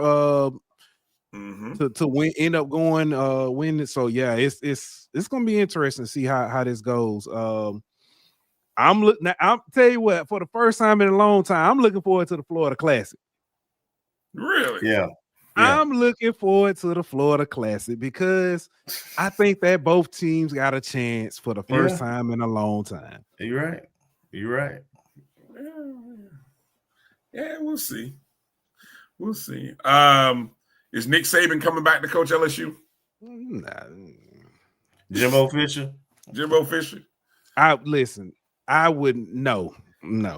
Give me a name. Give me a name I can real quick before we get out. Give me a name that I can go put a cup of coffee on. So people gonna think I'm crazy. I like Lane Kiffin name and stuff, but I don't think that's gonna happen just because of how I was playing. No, I don't even think money is an issue. I just don't think the timing lines up with him going. He's going to be in the playoffs. LSU is at a point where they could possibly make a run. With the recruiting class they got and stuff, they got to get somebody in there though to keep that class together. A name that I like that a lot of people might scrunch their face up at. Tulane head coach. No, Eli Drinkwitz at Missouri. Okay. Yeah, I like that's a good name. He's an offensive mind. Mm-hmm. Which if LSU can get a coach on one side of the ball, on the offensive side, preferably get somebody who's call plays over there. Let them kind of control that. LSU's current defensive coordinator was the defensive coordinator at Missouri 2 years prior with Eli Drinkwitz. So he may retain, it may not, but he may retain him and be able to keep some of that class because those guys already got, keep some, at least some stability on that side. Mm-hmm. I think I think Eli Drinkwitz could come to LSU and have a little bit more success than he's had in Missouri. There's a name. There's a name. I'm gonna have to do some searching on, see if I can find a marking on that. Good look out, Pough. Appreciate you. Appreciate you. We did a blind resume, and I'll be honest with you. If you compare, I mean, it's okay if you could. It's ironically, he and James Franklin are the same person numbers wise. Oh, wow. When you look at top 25, top 10, and winning percentage, they're pretty close. James Franklin's just done it a lot longer. That's the only difference. But everybody else I've kind of looked at. There's a name that Ant has. I'm not gonna say it because he'll probably jump on me. That's a little bit more surprising, but I think what they're gonna have to do, they're gonna have to get a coach, like I said, that is a genius on one side of the ball. And let the other side and build a great staff on the other side and kind of work it that way. You can't do the CEO thing. That hadn't worked out well. So, all right. Well, again, appreciate you coming through. We'll see you Saturday. I'll be there Saturday. Thank y'all. All right. See y'all soon. All right. I'll be there in the I do the radio play-by-play for FAMU, so I'll be up there in the press box, so I'll look for you or vice versa, look for me, and, we'll chop it up some more. All right, we'll do. See y'all soon. All right, brother. Appreciate your time. All right, thank you. All right. Y'all make sure to hit up Pough there, No Chill Sports. Make sure to check him out. Better let Marcus go and get his predictions in now.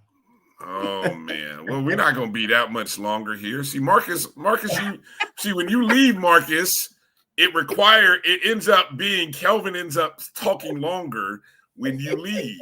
Kelvin forces me to talk about, you don't see the back channel messaging that comes from Kelvin when you leave. He said, Bryan, talk about this, that, and the other. And that's what happens.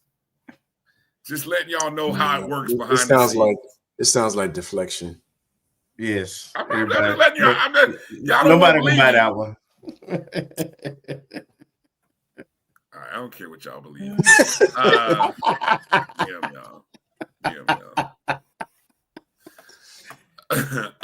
We all we got. And my brother's keeper. All right, let me go through and talk about Gail's our predictions. What we did. I don't even know what was. Yeah.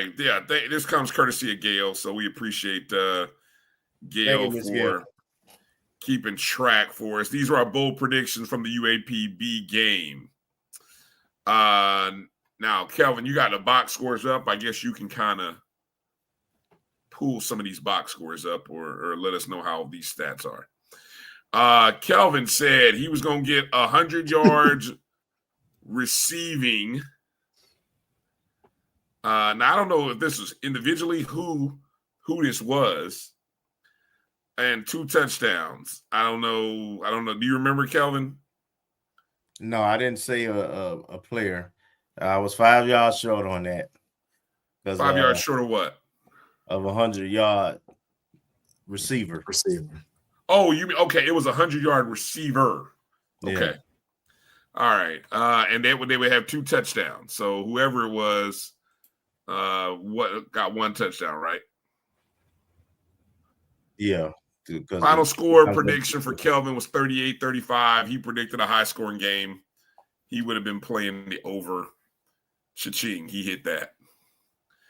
3 points, though. That was a good call, too, Kelvin. 3-point ball game. Good call. Mm-hmm.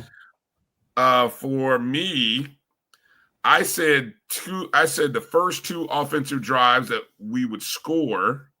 That didn't happen. A defensive touchdown. That didn't happen.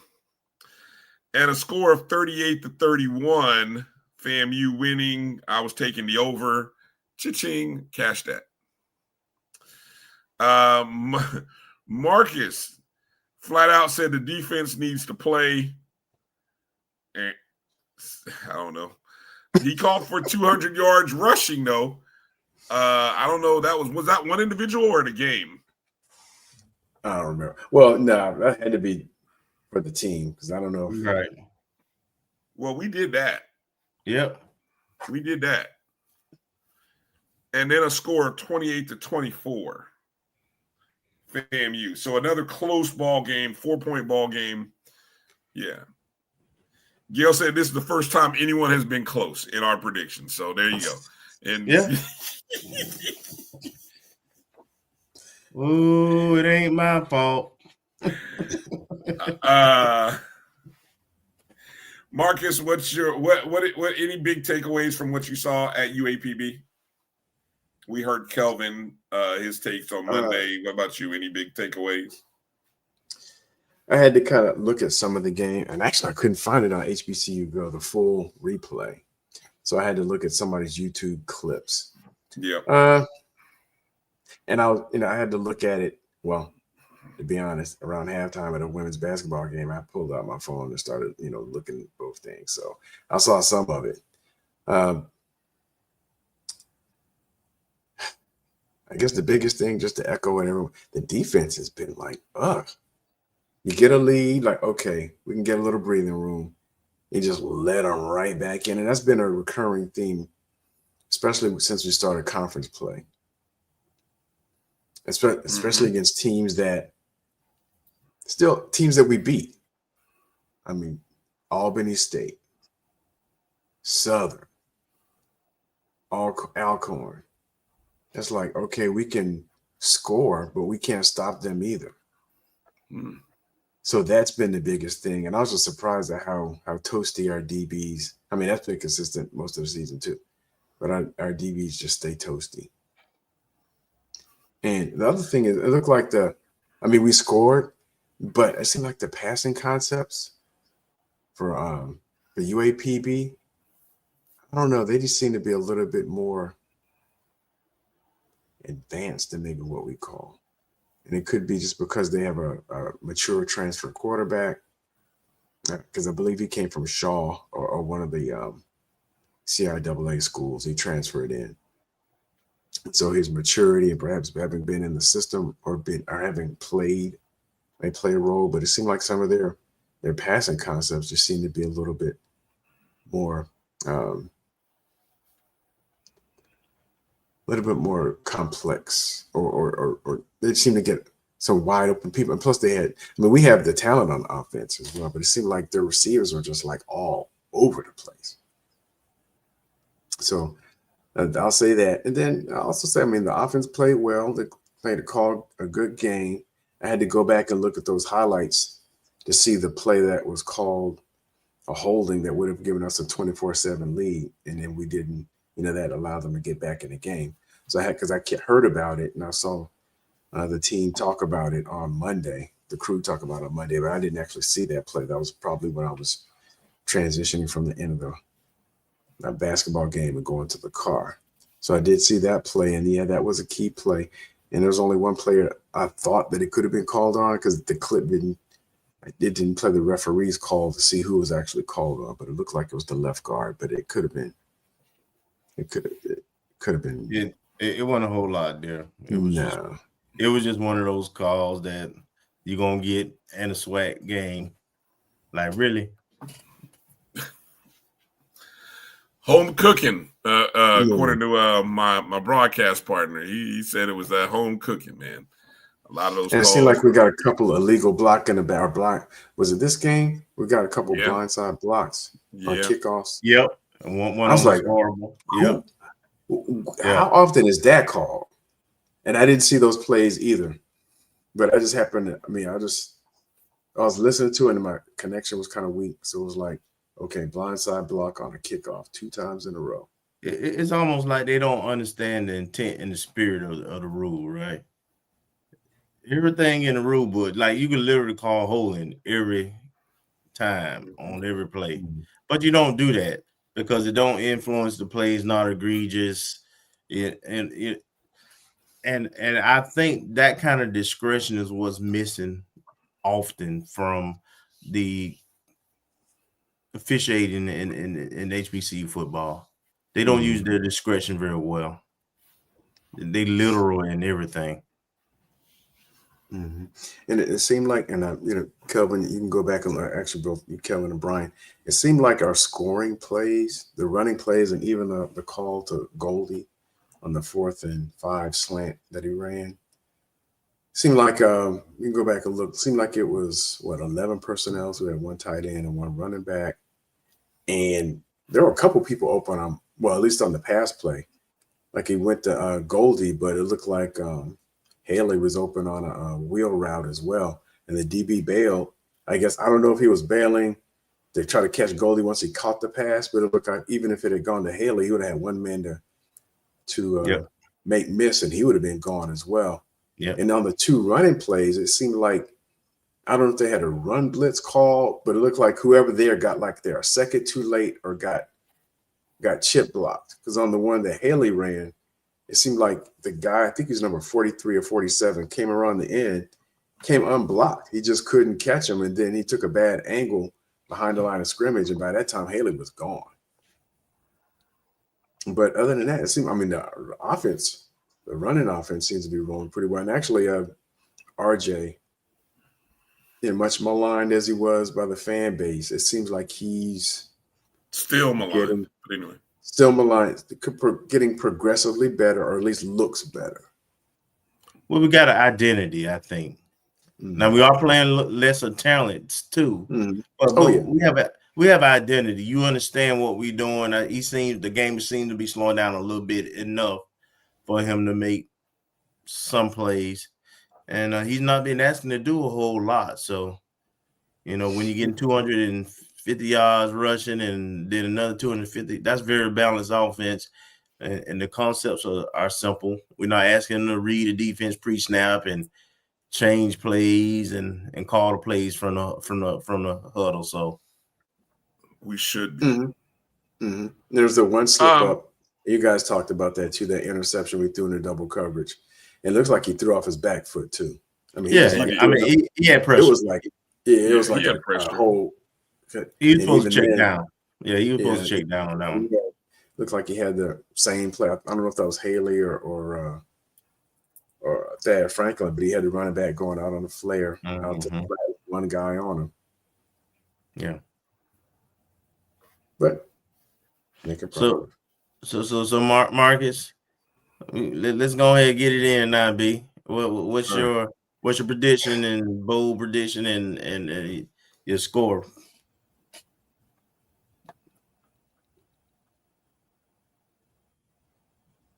I'm going to say 28-21. No, I'm thinking about it because, I don't know. Both teams, you don't know what you're going to get. So I'm going to say 28-21 FAMU. Bold prediction. I'm going to say 100-yard receiver, even though it's not Super Bowl.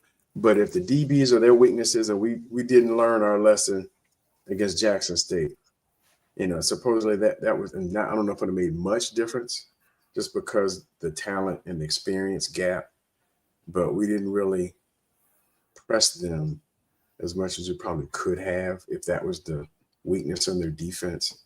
So hopefully we learn that lesson and we can get the balls to the playmakers, especially if Alabama A&M has a decent front seven, which doesn't really coincide with like them being dead last in run defense. So I would think something's got to give there.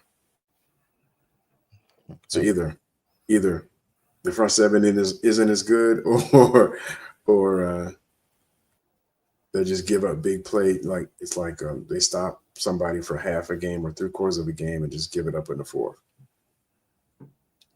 So 100-yard receiver and 28-21 FAMU. There it is. Wait a minute. What was your score again, Marcus? 28-21. 28-21. That's 49. 28-21. That's at 49 points. It's too low, Marcus. I'm telling you now, it's too low. Yeah, it could be. I just don't know. I mean, two teams that give up 30, two teams that give up 35. I mean, just think about that for a second. Yeah, that's true. Two teams giving up 30 points each. And we don't turn the ball over that often, so no. And we don't get many turnovers. Right. No. That part. So all those things point to high scoring game. 35-31. Yeah. Yeah. And it has been in the second half is where the points have been, where we give up points. I mean, it just I thought one of the most insightful things that I thought I heard from you guys, and maybe I think it's you, Kelvin, starting to get on board with what I've been saying, is we are if you broke the league down into 3 tiers, we're in tier 2. We're at the top of tier 2. We're the top of tier 2. And who else would I put in tier 2? I'd probably put teams like Grambling, Bethune. Mm-hmm. We're at the top of tier 2? Yeah. Yeah. I mean, if you said tier 1, record. Tier 1, who? Grambling and Bethune have a better record. Who they go look at who they played. But Bethune still, Bethune hadn't played us. They hadn't played Jackson State yet. So Grambling hasn't played they beat Jackson State. They haven't played Alabama State. They lost to Prairie View.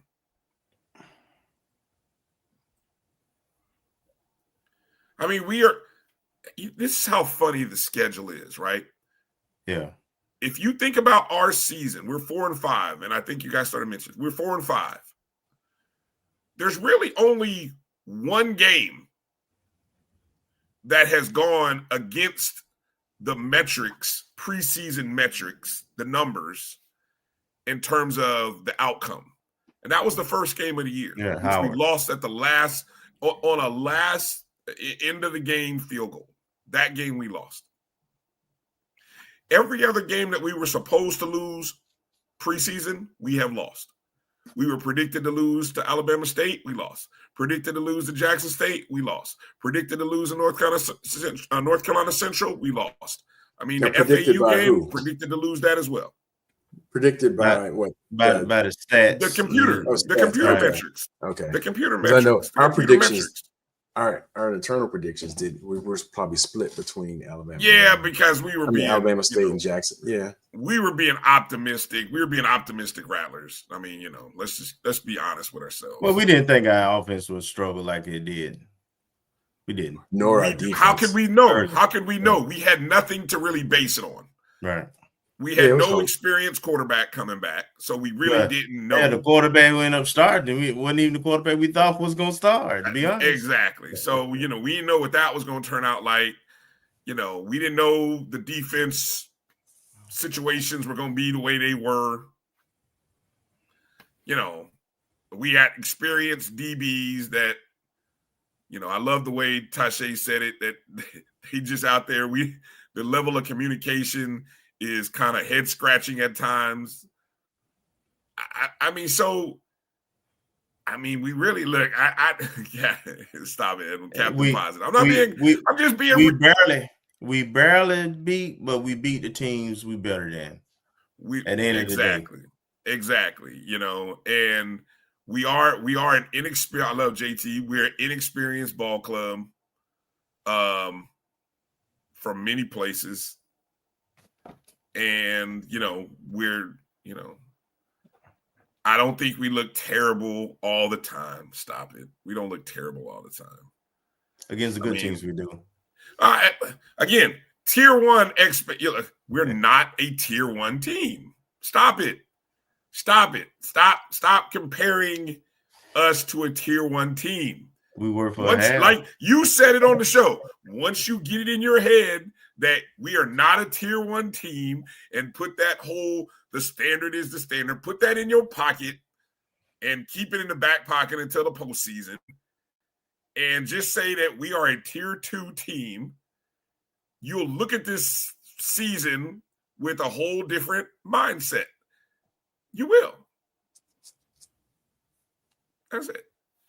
No, we didn't look terrible again. I take we, that back. We rattlers. We didn't look terrible. We didn't look terrible against UAPB. And first half against Jackson, we didn't look terrible neither. But the one thing you always remember, Bryan, we rattlers. We ain't never going to acknowledge being tier 2. That's never going to be the standard. We might agree and see that we ain't meeting the standard. We're not going to be there. I think we all there in that sense, but that's never acceptable in Rattler Nation. Nobody's talking about accepting anything. Nobody's not talking about accepting anything. Well, you brought it up, so I brought it up because we are what we are. Unacceptable. Period. Okay, that's true. Maybe so. Maybe so. But when we finish the season on a 4-game winning streak, 6-2 conference play, I can't wait to see. I want the reality to finally set in with everybody as to what we are and what this season is. Because the season is not going to be any different than what it was predicted to be, except for the Howard game at the beginning of the year, which we lost on a last-second field goal. Nah. Just think about. Hold on. Let me ask y'all this. Let me play this. Let me do this. What if we had made that field goal? Would anything really be? No. Let me say that field. If that field goal goes left, yes, Bryan. Yes. What's different? Losing 3 games at home, giving up 40, not being competitive. Nothing would have changed. That would have still happened. No, it wouldn't. Yes, it would have.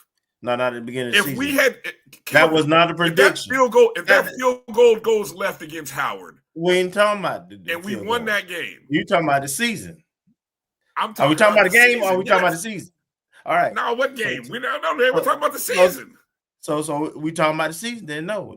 I mean, losing 3 games in Bragg, getting blown out, and no. Predicted. Barely beating Alcorn as well as Albany State. Barely at home. No. Bro. Winning is what happened to winning is hard. What happened to winning is hard? You keep saying barely, but winning is hard. We can't say winning is hard and then talk about being barely. Come off the ledge. We can't say winning is hard and then turn around in the next sentence and say, "Oh, we barely won." Oh yeah, we can say that against inferior opponents. We can say that.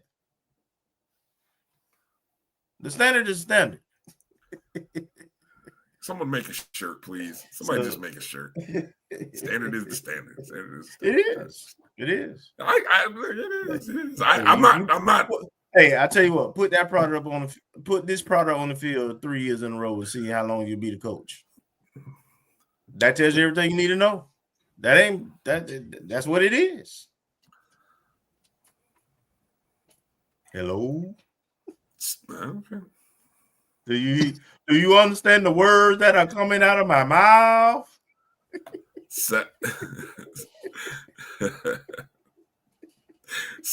I get it. 7-5, 3 years in a row. It's not a good look. Understandable. All right. Peace out. Also, I want to give a shout out to. I'm gonna be like Marcus. Bye. Go ahead. We give a shout out to Nia Rhodes' family. Her family was sitting behind me at the Howard game, and they came from Kentucky to see her play. So that was I wanted to make sure. And actually, I talked to them about coming on the show whenever they're available. I don't know if they're on social media. I didn't ask, but her mom, her brother, and I think 2 of her former high school coaches came up from Tennessee to watch the Howard game. So that was good to see. And Coach Crary was sitting in front of me.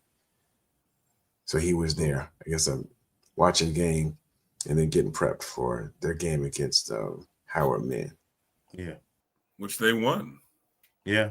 They pulled it out. Yeah, and 2 of the players that are balling out for them early or 2 players that had already committed to FAM. But it is what it is. They committed for him. Yes, I understand that. So, all right, fellas, I'll catch up the last few minutes or 45 minutes. Leave it up to Bryan. No, it ain't gonna be 45 minutes. I'm not talking about nothing else. I'm done. I'm Keith's ready for baseball and softball. I'm not even gonna bother talking about basketball. I'm just gonna delete all these videos and I am not even gonna talk about it. Y'all. We can talk about the men basketball. Nothing to talk about. I'm just gonna go to volleyball. Don't be mad, Bryan. Don't be mad. I'm going to volleyball and closing the show out. Oh, he's have a good night, Marcus. All right, keep an eye out for any signees. I've only seen one so far. I saw the one softball young lady from Sumter and the baseball gentleman from Tampa. I haven't seen anybody else, even the verbal commitments who said they were coming, and the Olympic sports, because today's the Olympic sports signing day. So I'll keep an eye out for that to get confirmations and of the people who committed that they actually signed. But those are the only two I've seen so far, and no surprises yet either. All right. Sounds good, man. Appreciate you, Marcus. All right. Have a good night, bud. All right, brother Marcus. All right. Let's do this. Let's go, Bryan. Nope. I told you I'm volleyball and I'm out. I'm done. I ain't showing doggone basketball, nothing. We got to do our bold predictions. And bold prediction. FAMU wins. Take the over. That's it. There's my bold prediction. That's it. Take the over. I keep telling y'all, don't bet the under. Take the over. Whatever the point total is, it'll be probably 53. Take it and have yourself a good steak dinner on Bryan, because he told you. It was we only got 2 seniors that are part of the senior night. We're part of the senior night festivities for volleyball.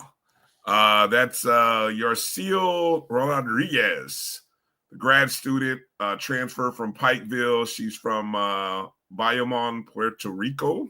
That's her on the left, number 15. And Ruxandra Flores.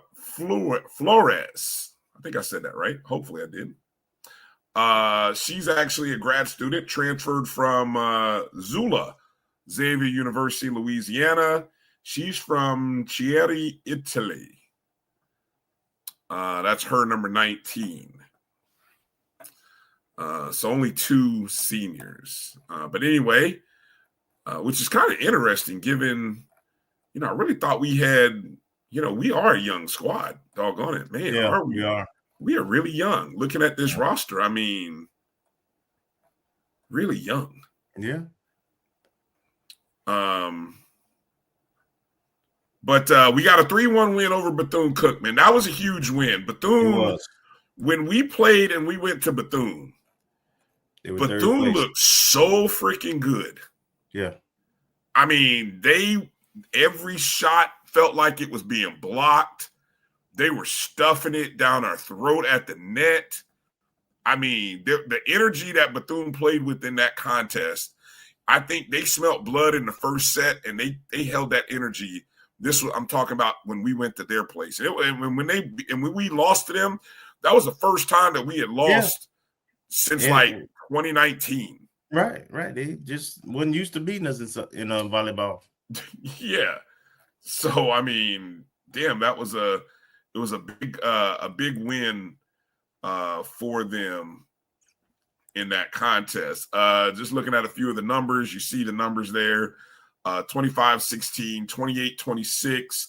The second set was the set that was I remember watching it. The second set was huge. Winning that second set, 28-26, was a big get for us. We found that was the set, Kelvin, that I thought that's the one we had a habit of losing. Like we were down and rallied. I think we were down by at least 10 points in that second set, managed to win it. They took the third set from us, 25-19. They jumped out on us on that set too, and we kind of made it competitive. And then we just kind of, we rolled in the fourth set, 25-21. A really good performance. Improving to 7-7 in SWAC play, 9-16 overall. Double doubles for Sydney Whitfield, who had 12 kills and 19 digs. LaDonna Trantham had 17 kills and 16 digs. Farah Farouk had 19 kills in the contest. I saw a stat about Farouk. Let me see if I can find it here. While you're looking for that, we've won 5 out of the last 7, I believe, and we have an opportunity to play the Mississippi schools this weekend on the road. Yep. And if we can get those two, it could be argued we're peaking at the right time.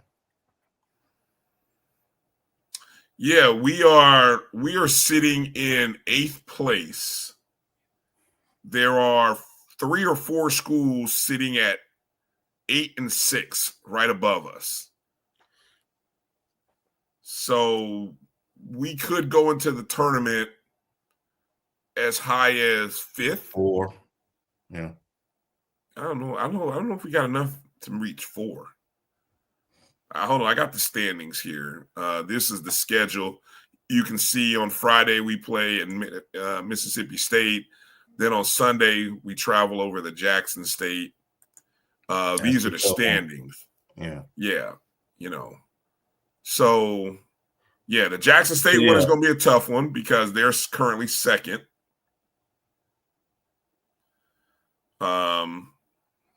But so we can get to 5. You're right. Yeah, 5 is, so anywhere from 5 to 8 is what we're looking at heading into the SWAC tournament. I don't think Grambling's going to catch us. I don't see us losing 2 this weekend. So we got an opportunity here.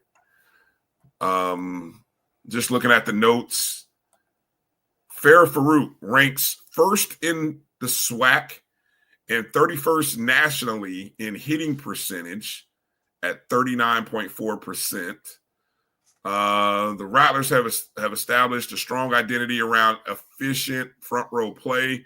Farouk also ranks 2nd in the SWAC in blocks per set, 1.02, giving FAMU one of the most balanced middle presences in the conference.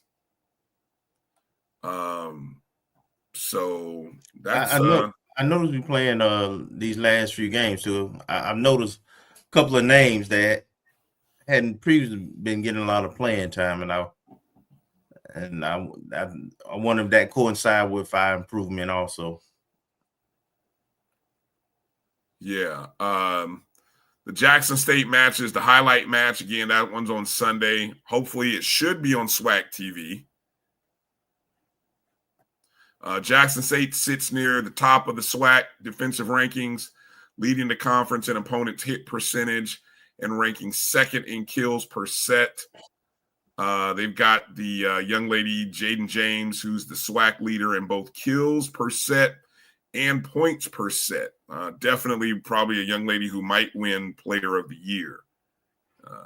In terms of us against any of these teams, if you look at us wins and losses throughout the season, even in this win streak now, it comes down to 2 things. And I guess you can say that about all teams, but specifically for FAMU this season, hitting percentage and unforced errors. When we play a clean game and don't have those periods and droughts of errors and bad serves and missed kills, we win. And when we don't, we lose. And when we don't, it unfortunately seems to happen at the end of the sets, right? When we're trying to close out. So if we just play consistent, we'll be good. We'll be in good shape and be competitive with anybody. Yeah, the last time we played Jackson State was the beginning of the SWAC season. First game. First game, we won the first set 25-17, had us all feeling good. Like, all right, here we go. We're rolling. And then they rolled us after that, 25-18, 25-18, 25-20 in the second, third, and fourth sets. The biggest number is the number of kills. Both teams committed a high number of errors, 22 for Jackson State, 21 for us. It was the amount of kills, though. The attacks were relatively similar, but they had nearly 20 more kills. So, more assists as well, which, I mean, obviously if you have more kills, you're going to win more assists as well. But that was the difference in that first meeting. But, like you said, Kelvin, we've shown to be, we've won, what'd you say, 5 of the last 6, is it? Let me see. 5 or 7, I think. 1, 2, 3, 4. Well, 4 to 5, 4 of the last 5. And 6 of the last 8. Yeah. So there you go. So better second half of the season than the first half. And again, the SWAC conference tournament will be in the Lawson Center in Tallahassee, November 21st to the 23rd. So, good opportunity to play that game at home. And we'll kind of see next week's show. We'll get a chance to kind of talk about the pairings and see where everyone is.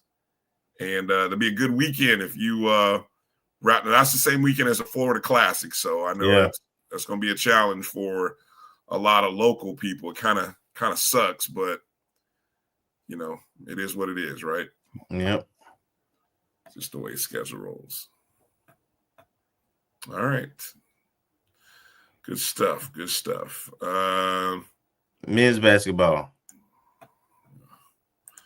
Men's basketball. There's the scores from the last couple games. At home, losing to Kennesaw State, 92-72. You were at that game. What'd you see? Yeah, I was at that game. I also watched the game Monday also. That game, we had 2 players who returned, who hadn't played yet this season. Both coming off the bench, but I think projected they're probably moving to the starting lineup.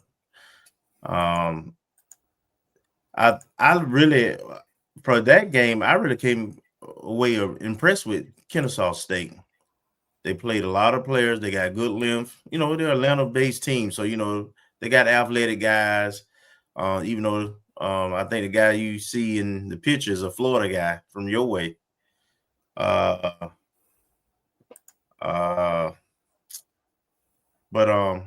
Kennesaw State is a really good team. They'll be in the midst.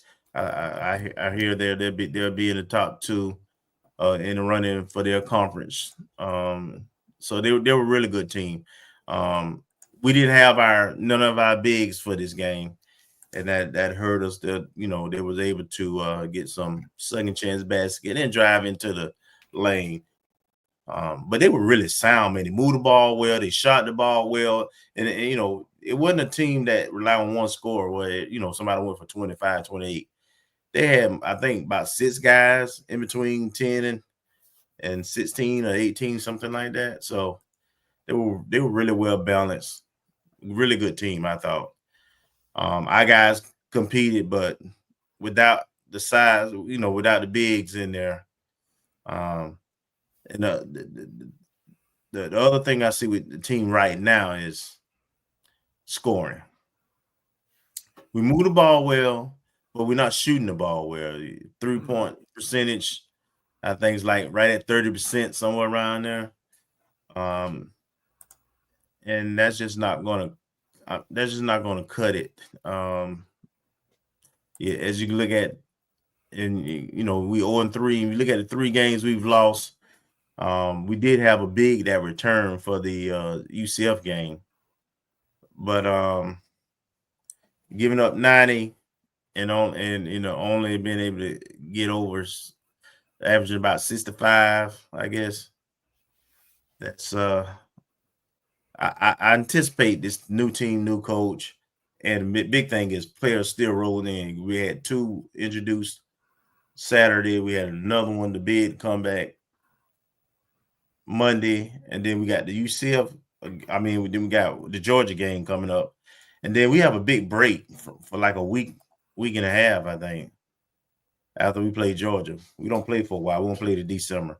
So I think that'll be the time where you'll see everybody grow. Our second big will probably start to get some minutes going in, getting ready to December, going into the conference schedule. So I really expect the men to be really competitive in the SWAC and do well. But yeah, what I see now is they got to make bucks. They got to make buckets. Let me show you. Let me throw some stats at you as I was just looking at some of the stats here in just the 3 games, right? Where we're averaging 66.3 points a game. All right. Points per possession is 0.75. For those of you who pay attention to that, we're getting about 97 possessions per game. Our opponents are averaging right now 97 points a game. That's, and they're getting about 4 to 5 more possessions, but their points per is 1.1. And the biggest statistical thing, you talked about shooting. We're shooting 35.7% from the field. Our opponents, 52.4%. Now, I'm going to go even deeper. 3-point percentage. 28. We're shooting 23.4% from the 3-point field. Yeah. Our opponents are shooting 45.6%. Jesus. I mean, that is hard to overcome. Yeah. That's hard to overcome. And we don't take bad shots. We don't. No, you're right. You're right. I don't think we don't jack up a lot of shots. We just ain't hitting them. We just ain't hitting the ones. I mean, this video highlight that you guys are seeing. These are all makes. These are all the makes. We'd be here another 5 minutes if I showed you the misses too. I mean, I'm just showing you the makes. There's twice as many clips of misses. That's all I can tell you. I will say, in going to the UCF game last night. Oh, now hold on. You mentioned the guys who came in, the guys who came back. Hold on, I had it pulled up here. Deveray Palmer played 19 minutes against Kennesaw, his first game of action, 16 points, 5 of 8 from the field, 6 of 9 at the free throw line. Antonio Baker, also first game of the season, played 26 minutes, 10 points on 3 of shooting from the field, 4 or 6 at the line. But he had 3 assists, 2 steals, and 3 total rebounds.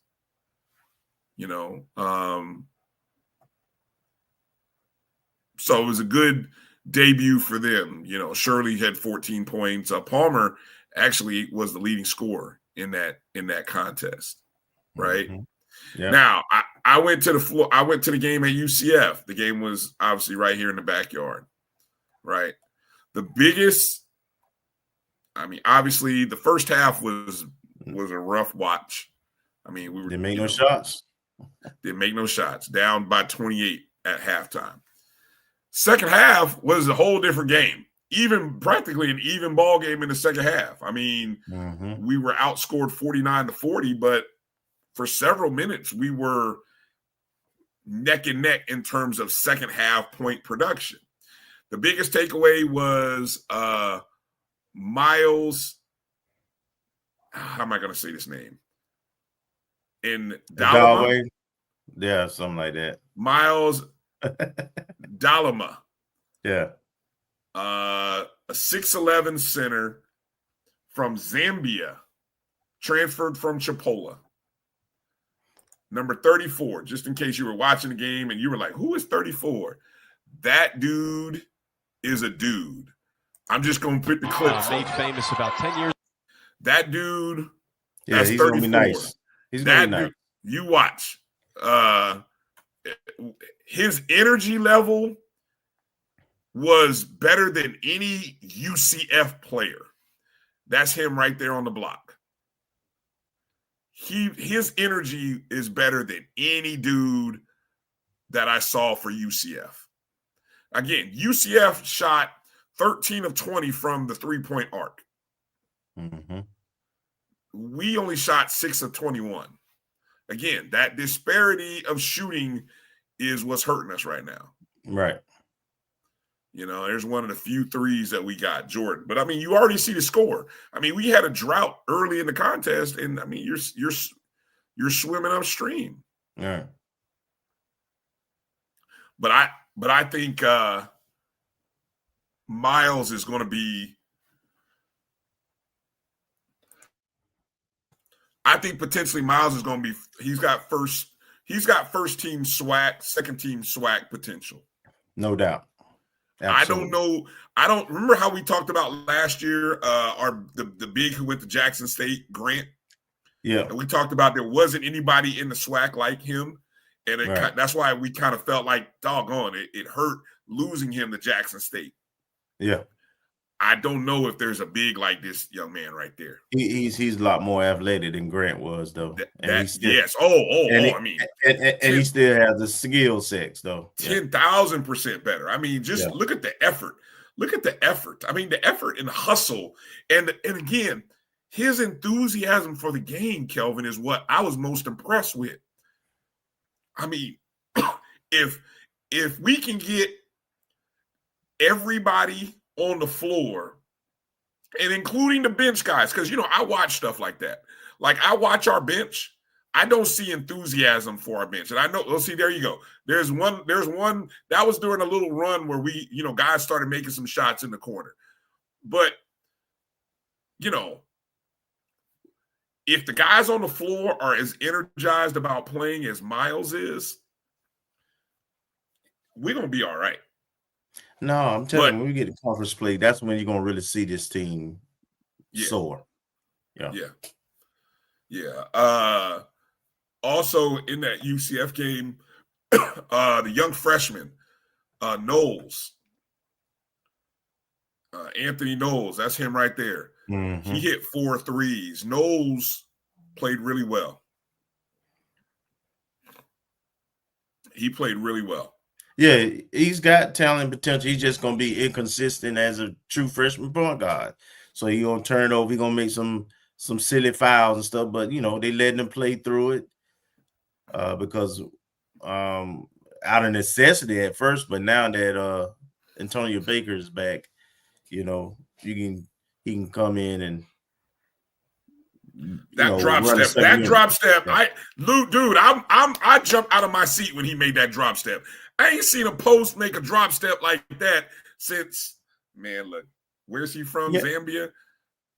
He got a good he got a good game. I don't want to make no comparisons, but look, that drop step was next level. That was one of them drop steps that you teach at like 5-star camps, and you just, can't no kid really do it, but you still teach it just because that's a kid who can actually do it. I mean, man. Once we find our shooters, all we need is one or two just drop dead shooters. Once we find our shooters, they can take off. The other thing I watched us in this UCF game, we're a little late on passing to one another. I think right now we over dribble a little bit. Yeah. We have to be better passers. We have to be willing passers. Better screeners. Well, we do some we do pretty good backdoor cuts. I've seen this team, they can execute at a high level, but they don't have a guy right now that I see that can break down the defense one-on-one. That's one thing I don't see. You might be right. Yeah, you're on to something. I mean, I don't know. I haven't watched enough of their offense to know if we're a ball screen team or not.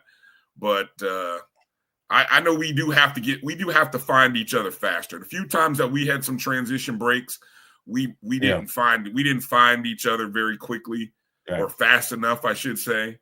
And we got to do better. We should be a really good press team when it's kind of early in the season. But we're very athletic and we got decent length and all that. So we should be able to press the ball, though, and speed up the game, get some easy shots. So on Monday, they're again, Kelvin said they're up in Athens, Georgia, taking on Georgia. And then that long break. I mean, a 2-week break. They don't have a game again until December 2nd. Yeah. Wow. It's a long time. Yeah, that's a long break. But, hey, it gives you a chance to evaluate yourself after 4 games. Mm-hmm. You played 3 of those 4 against Power 5 or Power Conferences, Big 12, AAC, and SEC. And then a good mid-major in Kennesaw. So you got a chance to really kind of work on yourself going into that Jacksonville HBCU Hoops Invitational thing. Right. And then we play Jacksonville again. So we got a home and home with Jacksonville. I mean, we realistic. And then you got Tarleton State. I mean, yeah. I'm maybe out over my skis when I say this, Kelvin. Coming after this Georgia game, we could I'm not going to use the word easily. But it's realistic that I can see us winning 4 or 5 games. Yes, correct. Absolutely. And, and then that would be huge going into the last part of the non-conference. Yep, I agree. So, yeah, good stuff. All right. Yeah, you guys are making good points there. EA, Corinthian, all that stuff. So, we'll see. We'll see. EA is an old basketball player, so yeah. Yeah. Even though he was a hell of a football player too. He played both. Yeah. Well, right now I think we just have to, I see more positives. Look, I'm holding my comments about women's basketball until after Saturday. Saturday will be the good indication of what we are, can be, and what we're not. So reserve your judgment until after Saturday. That's all I'm going to ask y'all to do. Because it's hard to compare, Let's just hold it for Saturday. And we'll talk about it next week. Yeah. All right. What else? What else you got? I got some slow cooked barbecue in the crock pot that's been cooking for like 12 hours. I'm ready to eat it. So it should be falling off. Or at least This meat should be good. Well, I mean, we're gonna try to get the bowling coach on, but he's had tournaments last 2 or 3 weeks in the middle of the week. So, let's go ahead, jump to football, and close the show. All right. What's left? What did we? Well, bowl predictions. We didn't mention the bowl. We didn't do that, did we? No. All right. Nor did we mention anything about SWAC. Okay. Okay. Hold on a second. I told you I was ready to go. I closed that spreadsheet down. I was ready to. Thanks for watching the show. Y'all have a good night. You need Snickers. What is this? What happened at the 220? What happened? Yes, I could. What happened at the 220? Anything interesting? I didn't see all of it, so I only got through the first part of Cozy. So I don't know. Why is my neighbor's dog going nuts? Anyway, those are the scores from the weekend. No big surprises. I mean, I'm not going to lie. I was surprised. I kind of thought Southern's return. I thought the return would be a good homecoming. Alcorn, y'all treated the man poorly. Alcorn is kind of like us. They done kind of found their footing against lesser competition, and they've been winning since. I would put, you know what? I'd almost put Alcorn in tier 2. I really would. I'd put them right there in tier 2. Yeah. At this point, I mean, tier 2 right now. Again, so if you had to ask me my tiers, here's my tiers in the SWAC: Jackson State, Alabama State, Prairie View. That would be tier 1. Tier 2 would consist of us, Bethune, Grambling, and Alcorn. That'd be, and then everybody else be down in tier 3. Yeah. Texas Southern would probably float between the top of tier 3, bottom of tier 2. But yeah, Southern sucks. I put them in the bottom, Keith. I put them down there in the bottom. We've kind of talked about it all, bad beats. If you watch the Stanford Steve and SVP, the Alabama State Texas Southern game, just miserable ending. If you had Texas Southern, I think plus 17, I think it was. And then the FAMU UAPB game, I told you, I knew that game. I told before game, I said take the over. After 3 quarters, only 17 points. Was it 17 or 24 points? 24, because it was, technically it was 10-7. Or was it 17-7? 24 points had been scored, I think. And then all of a sudden, 35 points get scored in the fourth quarter. 5 consecutive touchdowns between UAPB and FAMU. Yeah, Evermore. We might talk about it, but we ain't the same. How many wins? I think we got 3 more wins than you, including head. Oh yeah, I did hear that part. That part, Cozy's comments when y'all wanted the folks that asked him about high school recruiting. That was funny. No, I hadn't heard that one yet. But. Yeah, it was what I was referencing when I sent you the text. That's what they're talking about. Somebody asked him about high school recruiting, and he was like, if y'all are gonna give me 4 years, then I'll gladly go out and do some high school recruiting. I said, but y'all don't want to give me 4 months. So Cozy was like, I gotta win now. I gotta go, I gotta get guys who supposedly have experience are a little more older and mature. Which, it is what it is. Yeah. And I think somebody had asked about no, he ain't lying at all.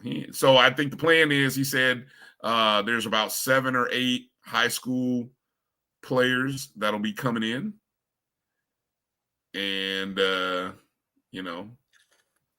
it's, I don't know. It may be a horrible answer, but it's the reality. Yeah. It's the reality. And you have to do a balancing act between high school. So put it like this. If you were to break it up by percentages, I would say of a recruiting class, 2/3 would come from transfers in the portal, and 1/3 would be high school. Well, also though, there's certain positions that project well. I can understand that sentiment for offensive linemen, maybe interior defensive linemen. You probably be a little bit more portal heavy with those, because the transition from high school to college is a little more dramatic for that position. Is the hardest to project from a high schooler. But you could definitely bring in some skilled people, have a little bit more balance with that, especially if you doing your due diligence and you getting quality players, because you got to do that both whether they're high school or JUCO. Just because they transfers a JUCO don't make them quality either. And I always go back to what Mike Tomlin says: run to coaching. If you trust your coaching, you just want to bring in good players, period, that are coachable and and talented. But if you lean too much on that porter, I'm like, can you coach? Well, this is this is where your player development system has to be. You got to have a good player development system if you're going to go out into the portal, and you got to have some good teachers, not just coaches, but you got to have some good teachers. And hopefully you got some guys who will give you at least a couple years. I think that's one thing as well. So, I mean, you can go in the portal, and if you can get a guy who still has 2 or maybe 3 years of eligibility, that's certainly more advantageous than a 1-year guy. I mean, the only position, Kelvin, I would look at maybe a 1-year guy is maybe the quarterback position, a guy who has 1 year left of eligibility, or maybe a kicker, punter. Everything else, I'm looking for at least 2 years.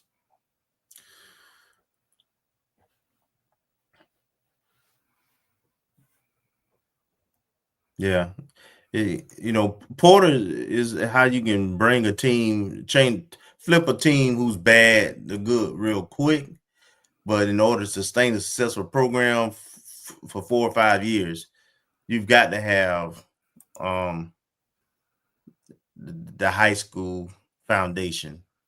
And I think that's what Campbell's getting at. I'll be glad to look at that show and here's what it says.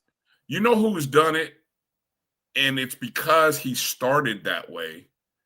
North Carolina Central. Mm-hmm. But he started that way when he first got there, and they took their lumps those first 3 years to some degree. I mean, they weren't like Valley lumps, but I mean, look, they were below 500, if I'm not mistaken, in Trey Oliver's first 2 years, maybe at Central. And then by year 4, it started to pan out because of the recruiting that he had previously done. But, a Willie Simmons could have done that, and,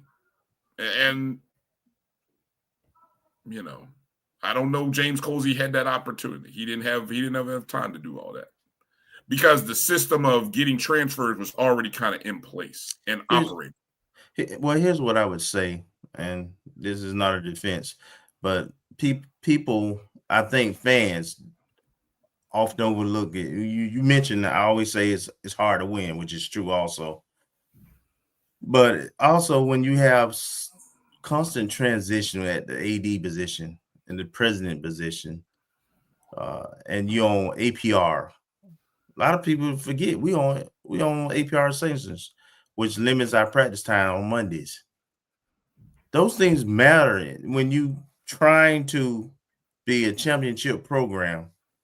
Those things impact the product you see on Saturdays. Those sanctions. So, I'm not going. I got to be fair to Coach. He's had to deal with some stuff that is out of his control. I fault him for the things that are in his control, but those are some things that impact that are out of his control.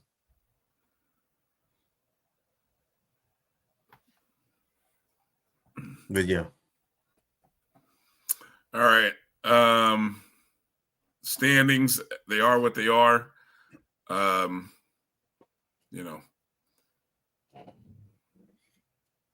Nothing really, I think Prairie View is 1 win away from 3 weeks left. They got to win one of the last 3. Nope, one of the last 2. Let me see. They have the tiebreaker over Grambling. So let me see. Even if they lost the last 2, they got to win one of the last 2 to clinch the West, which shouldn't be too hard. This weekend, big game coming up. Here it is. I don't know what was the total number of suspensions for Bethune players. I know there was 29 total players. I'm not sure. What was it? 9? I thought for some reason. No, it was more than that. Hold on. So I got Bethune. the SWAC. Most of it. I think most of it was Bethune. I mean, was most of it was Grambling. Yeah, because it happened on their sideline.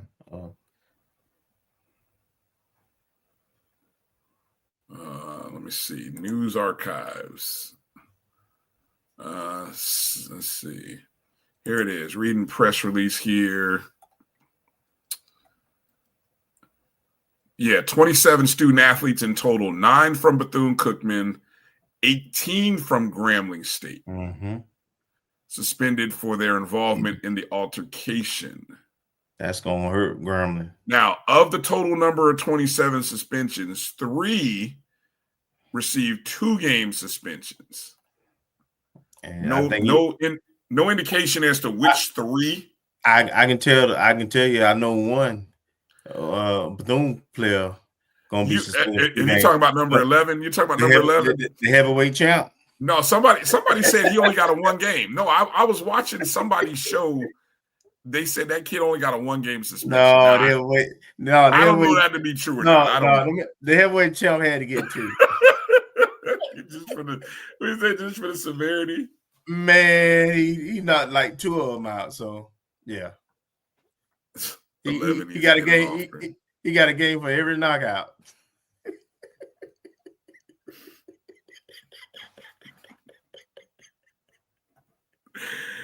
I don't know how those 9 will affect Bethune-Cookman. Who knows? Those 9 players could all be second string guys. Who knows? We'll find out. Bethune-Cookman currently sitting 1 game away from Jackson State. Should they happen to pull out a win, could be some interesting times around the SWAC, but I don't think it's going to happen. Hey, this is my last joke, but I guarantee you at the Florida Classic, ain't nobody was going up to 11 for looking for no smoke. Hold on, I gotta go look. You got me going to go to their roster now and figure out who 11 is. What's his position and what does he play? Hold on, let me go to the roster here. 11. Defensive end, 6'1", 230. I'm not gonna say his name, but he went to Mercer, transferred from Mercer from Clearwater, Florida. Don't nobody want that smoke. He the man on campus this week. Yeah. Bro, these dudes trying me. Come on, man. Let's go. He Debo.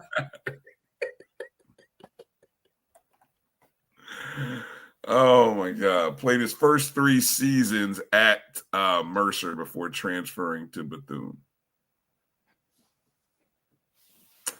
So, yeah. Who wants some of Debo? You want some, old man? No. We said no. No. Just looking at his season stats, besides his knockout punches, modest numbers, nothing too big. But anyway, Grambling will deal with the 18 suspensions and travel to Alcorn. Alcorn is the hot team right now, man. Yeah, the Grambling. Alcorn is the hot team. I think what is the I was just looking at the stand. Let me go to the standings here. Grambling winners of 4 in a row. Alcorn winners of 3 in a row. So 2 of the longest win streaks in the SWAC. Something's got to give. Yeah, they're gonna be in trouble this week. Yeah. Of course, the FAMU Alabama A&M game. Texas Southern at Southern. Texas Southern should win that game. Southern still looking for their first. I mean, when's the last time? Hey, Edwin, when's the last time Southern went winless in the SWAC? My God. Oof. UAPB at Prairie View. I can tell you UAPB is going to take a 10-hour bus ride to Prairie View. I had a chance to hang out with some Prairie View folks in the post-game tailgate.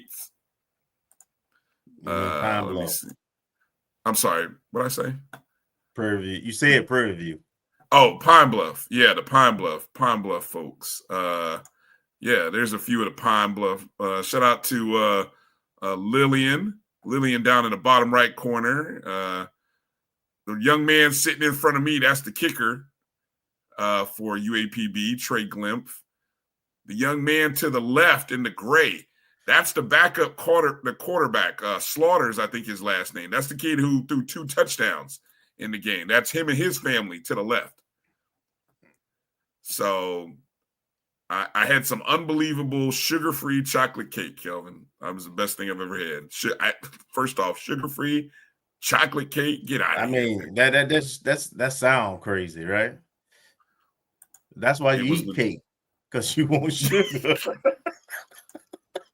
Look, yeah, I know it's the bomb, but still. Exactly. Still, the fact that I can eat chocolate cake and it be without the what? Sugar-free. Sugar-free. It was. I might need that. I mean, I might need that recipe. Yeah.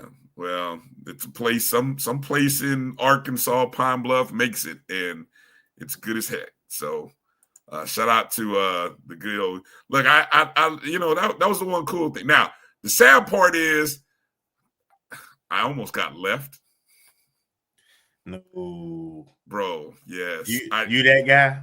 Dog, hold on. So I told Chester was supposed to call me because I left because their players had to go get showered. I said, I told everybody, I said, look, I told who I needed to tell. I said, I'm going to go over this tailgate for about 20 minutes and come back. Chester was supposed to call me. All of a sudden, I get a call from Chester. Hey, where you at? We about to leave. I said, what? I said, yeah, the bus is pulling off. Oh, yes. And I literally had to like, all right, y'all, I got to go. And so I'm like, I'm surprised, you know, I didn't fall out. But I'm, you know, fortunately, I got halfway and then somebody picked me up in one of the golf carts and got me there. And thankfully, I'm on bus 4. Bus 4 is the last bus, thankfully. And so Cap is waiting outside. He's like, Bryan, where you at? I said, I'm sorry. I was right there in the tailgate. I'm sorry. Bro. See. Cozy called me out in the press conference, man, in the presser on Monday. He was like, yeah, man, I heard you was running late. I said, I'm sorry, coach, man. You know, the buses, I don't know if I held up the buses 5 or 10 minutes, but let's just say I won't be visiting any tailgates this weekend. I'm going to sit my butt on the bus, and that's why I'm nervous about having to get up there.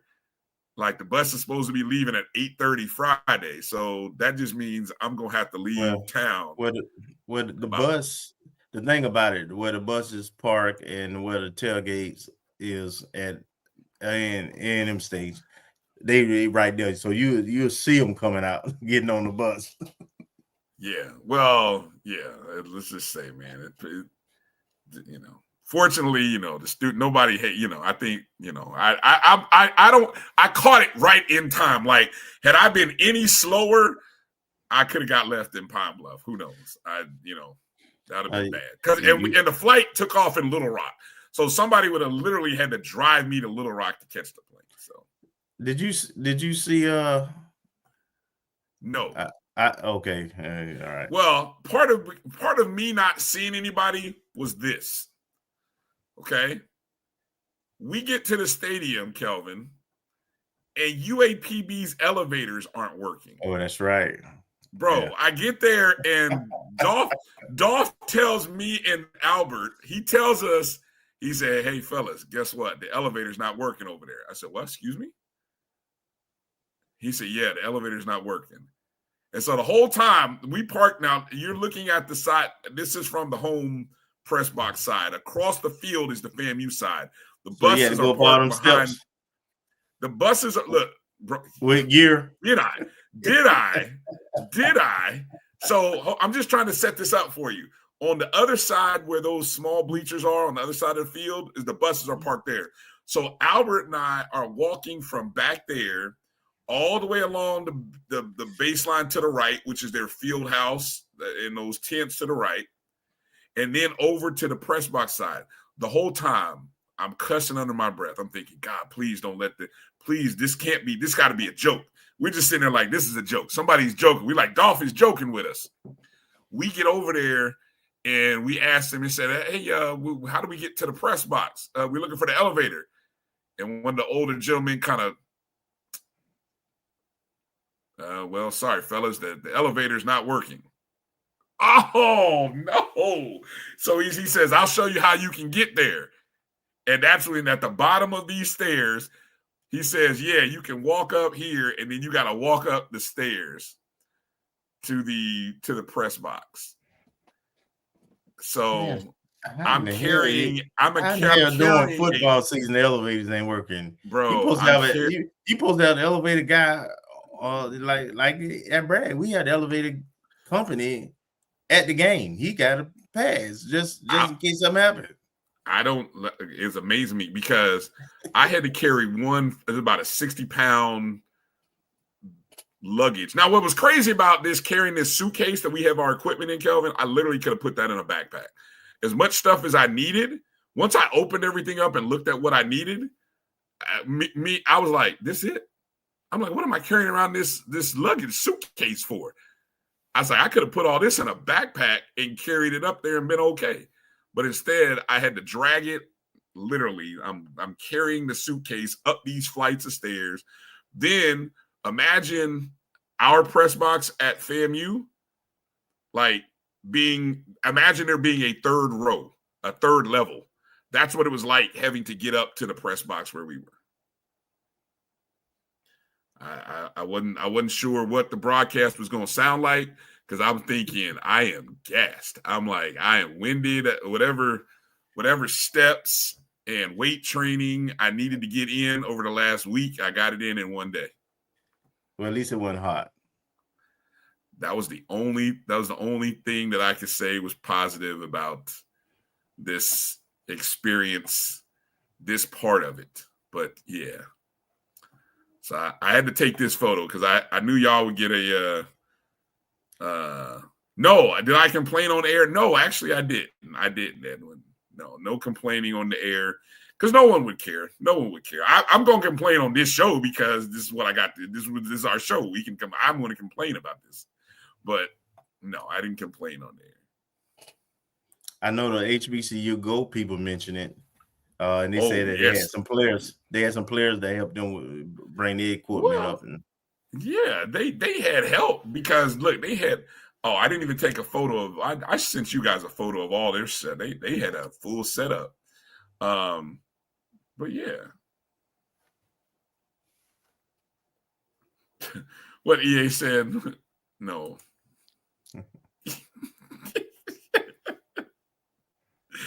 No, that's all right. That's all right. Now, I'm not going to start anything that, no, not starting anything like that. No, sir. But anyway. Yep. Just thought I'd share. Appreciate you guys listening. All right, here we go. Bowl predictions and score. I'll go first. FAMU 45. Alabama A&M 28. 45-28 FAMU. Bold prediction. I haven't seen this year. How about a defensive touchdown? Pick six or scoop and score. Can I add a special teams touchdown too? How about that? I'm gonna add a special teams touchdown and a defensive touchdown. There's my bold predictions. 45-28 final score, FAMU. I'm going to go 38-24 FAMU. And my bold prediction is going to be we're going to go for 250 plus. With two running backs over 100 yards rushing. I'm predicting both Thad and Haley to go over the 100-yard mark.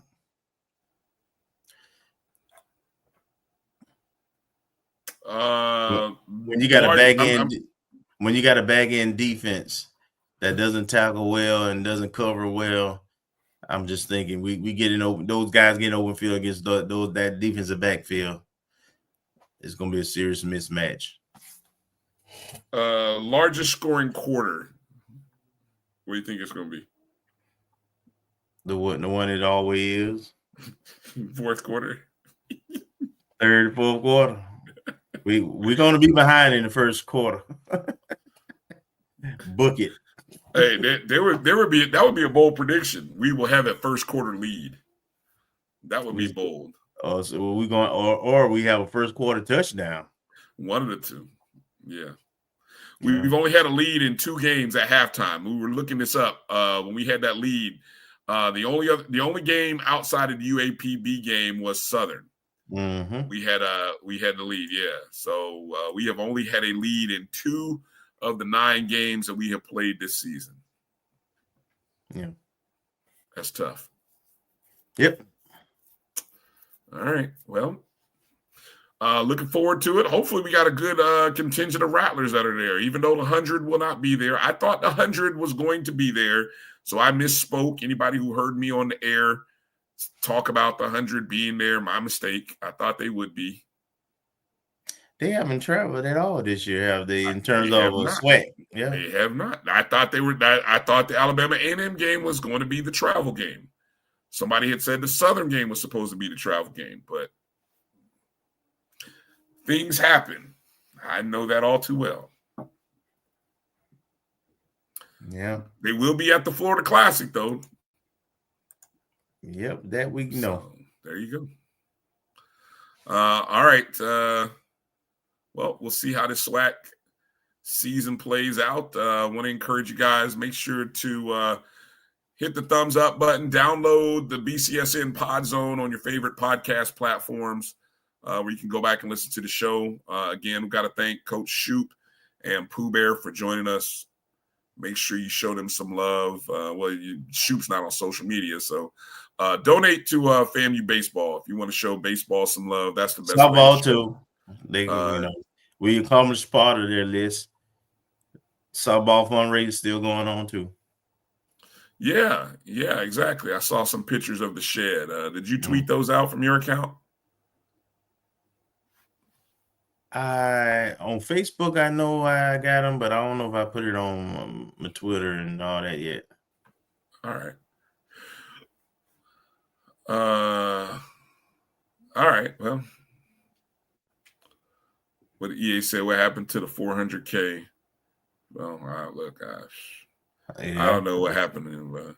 I just know Mackenzie Scott is throwing around money left and right, and we can't seem to find our way into any of it. Yeah, we ain't big and right or something. I don't know. That's what y'all want to be upset about stuff. That's what all you alums should be upset about. Asking, sending emails. What do we have to do to get some of these McKinsey millions? Well, last thing before we get out of here, BCU got a shot. What you think? Are you gonna ask me a percentage question? Against JSU. What you think? A shot to do what? Win? No. Nope. I'm gonna say yes. I'm saying this one gonna be closer than what the experts think. I hope you're right. I hope you're right, but I ain't got a dog in the fight. I don't have a dog in it, and I'm not putting $1 on it. So there you go. So we'll see. But all right, well, that's going to do it for tonight. Make sure to go check out our friends, Fangs Up Podcast, Fang Exchange. They do their show Thursday, tomorrow night, 8 o'clock Eastern, and then 9 o'clock Eastern. So make sure to check them out. And you can always check out the shows, part of the Black College Sports Network. I'll be on Sunday night with AD Drew, BCSN Sports Wrap. And then on Monday, another Monday night review as Kelvin, Keith, probably Uncle Steve, Fang Exchange, Ashley, Tasha is becoming a big hit with a lot of people. So I know folks want to see and hear her, breakdowns and good stuff. Hopefully we'll have some. And I like having the ladies on just to have that other their perspective and also to show the knowledge of our Rattler ladies. They know it just as well as we know it and can talk it. Mm-hmm. Yes, indeed. Live too. Exactly. So, All right. Well, good luck to all of our teams. Make sure we support. Make sure we retweet and post and share. Share the show with your family. Maybe I know there's a Rattler out there that isn't familiar with our show. So I need all of you to share the show. Those of you who are watching, share the show. And make sure you're following us on all the social media platforms. All right. Well, that's going to do it for tonight. See, Decatur G, I told you it was Bryan. I might help them out a little bit tonight now. I ain't gonna let them sit on other. I was a little talkative this last hour or two. See, yeah, I got the back. I got your back. I appreciate it. All right, for Marcus Green, who was smart enough to get out of here an hour ago, and Kelvin Rozier, I'm Bryan Fulford. Thanks up, Rattlers. We'll see you all in Huntsville, Alabama, or Tallahassee, Florida, or wherever the Rattlers are. We know you'll be there. So strike, and strike again. Peace out.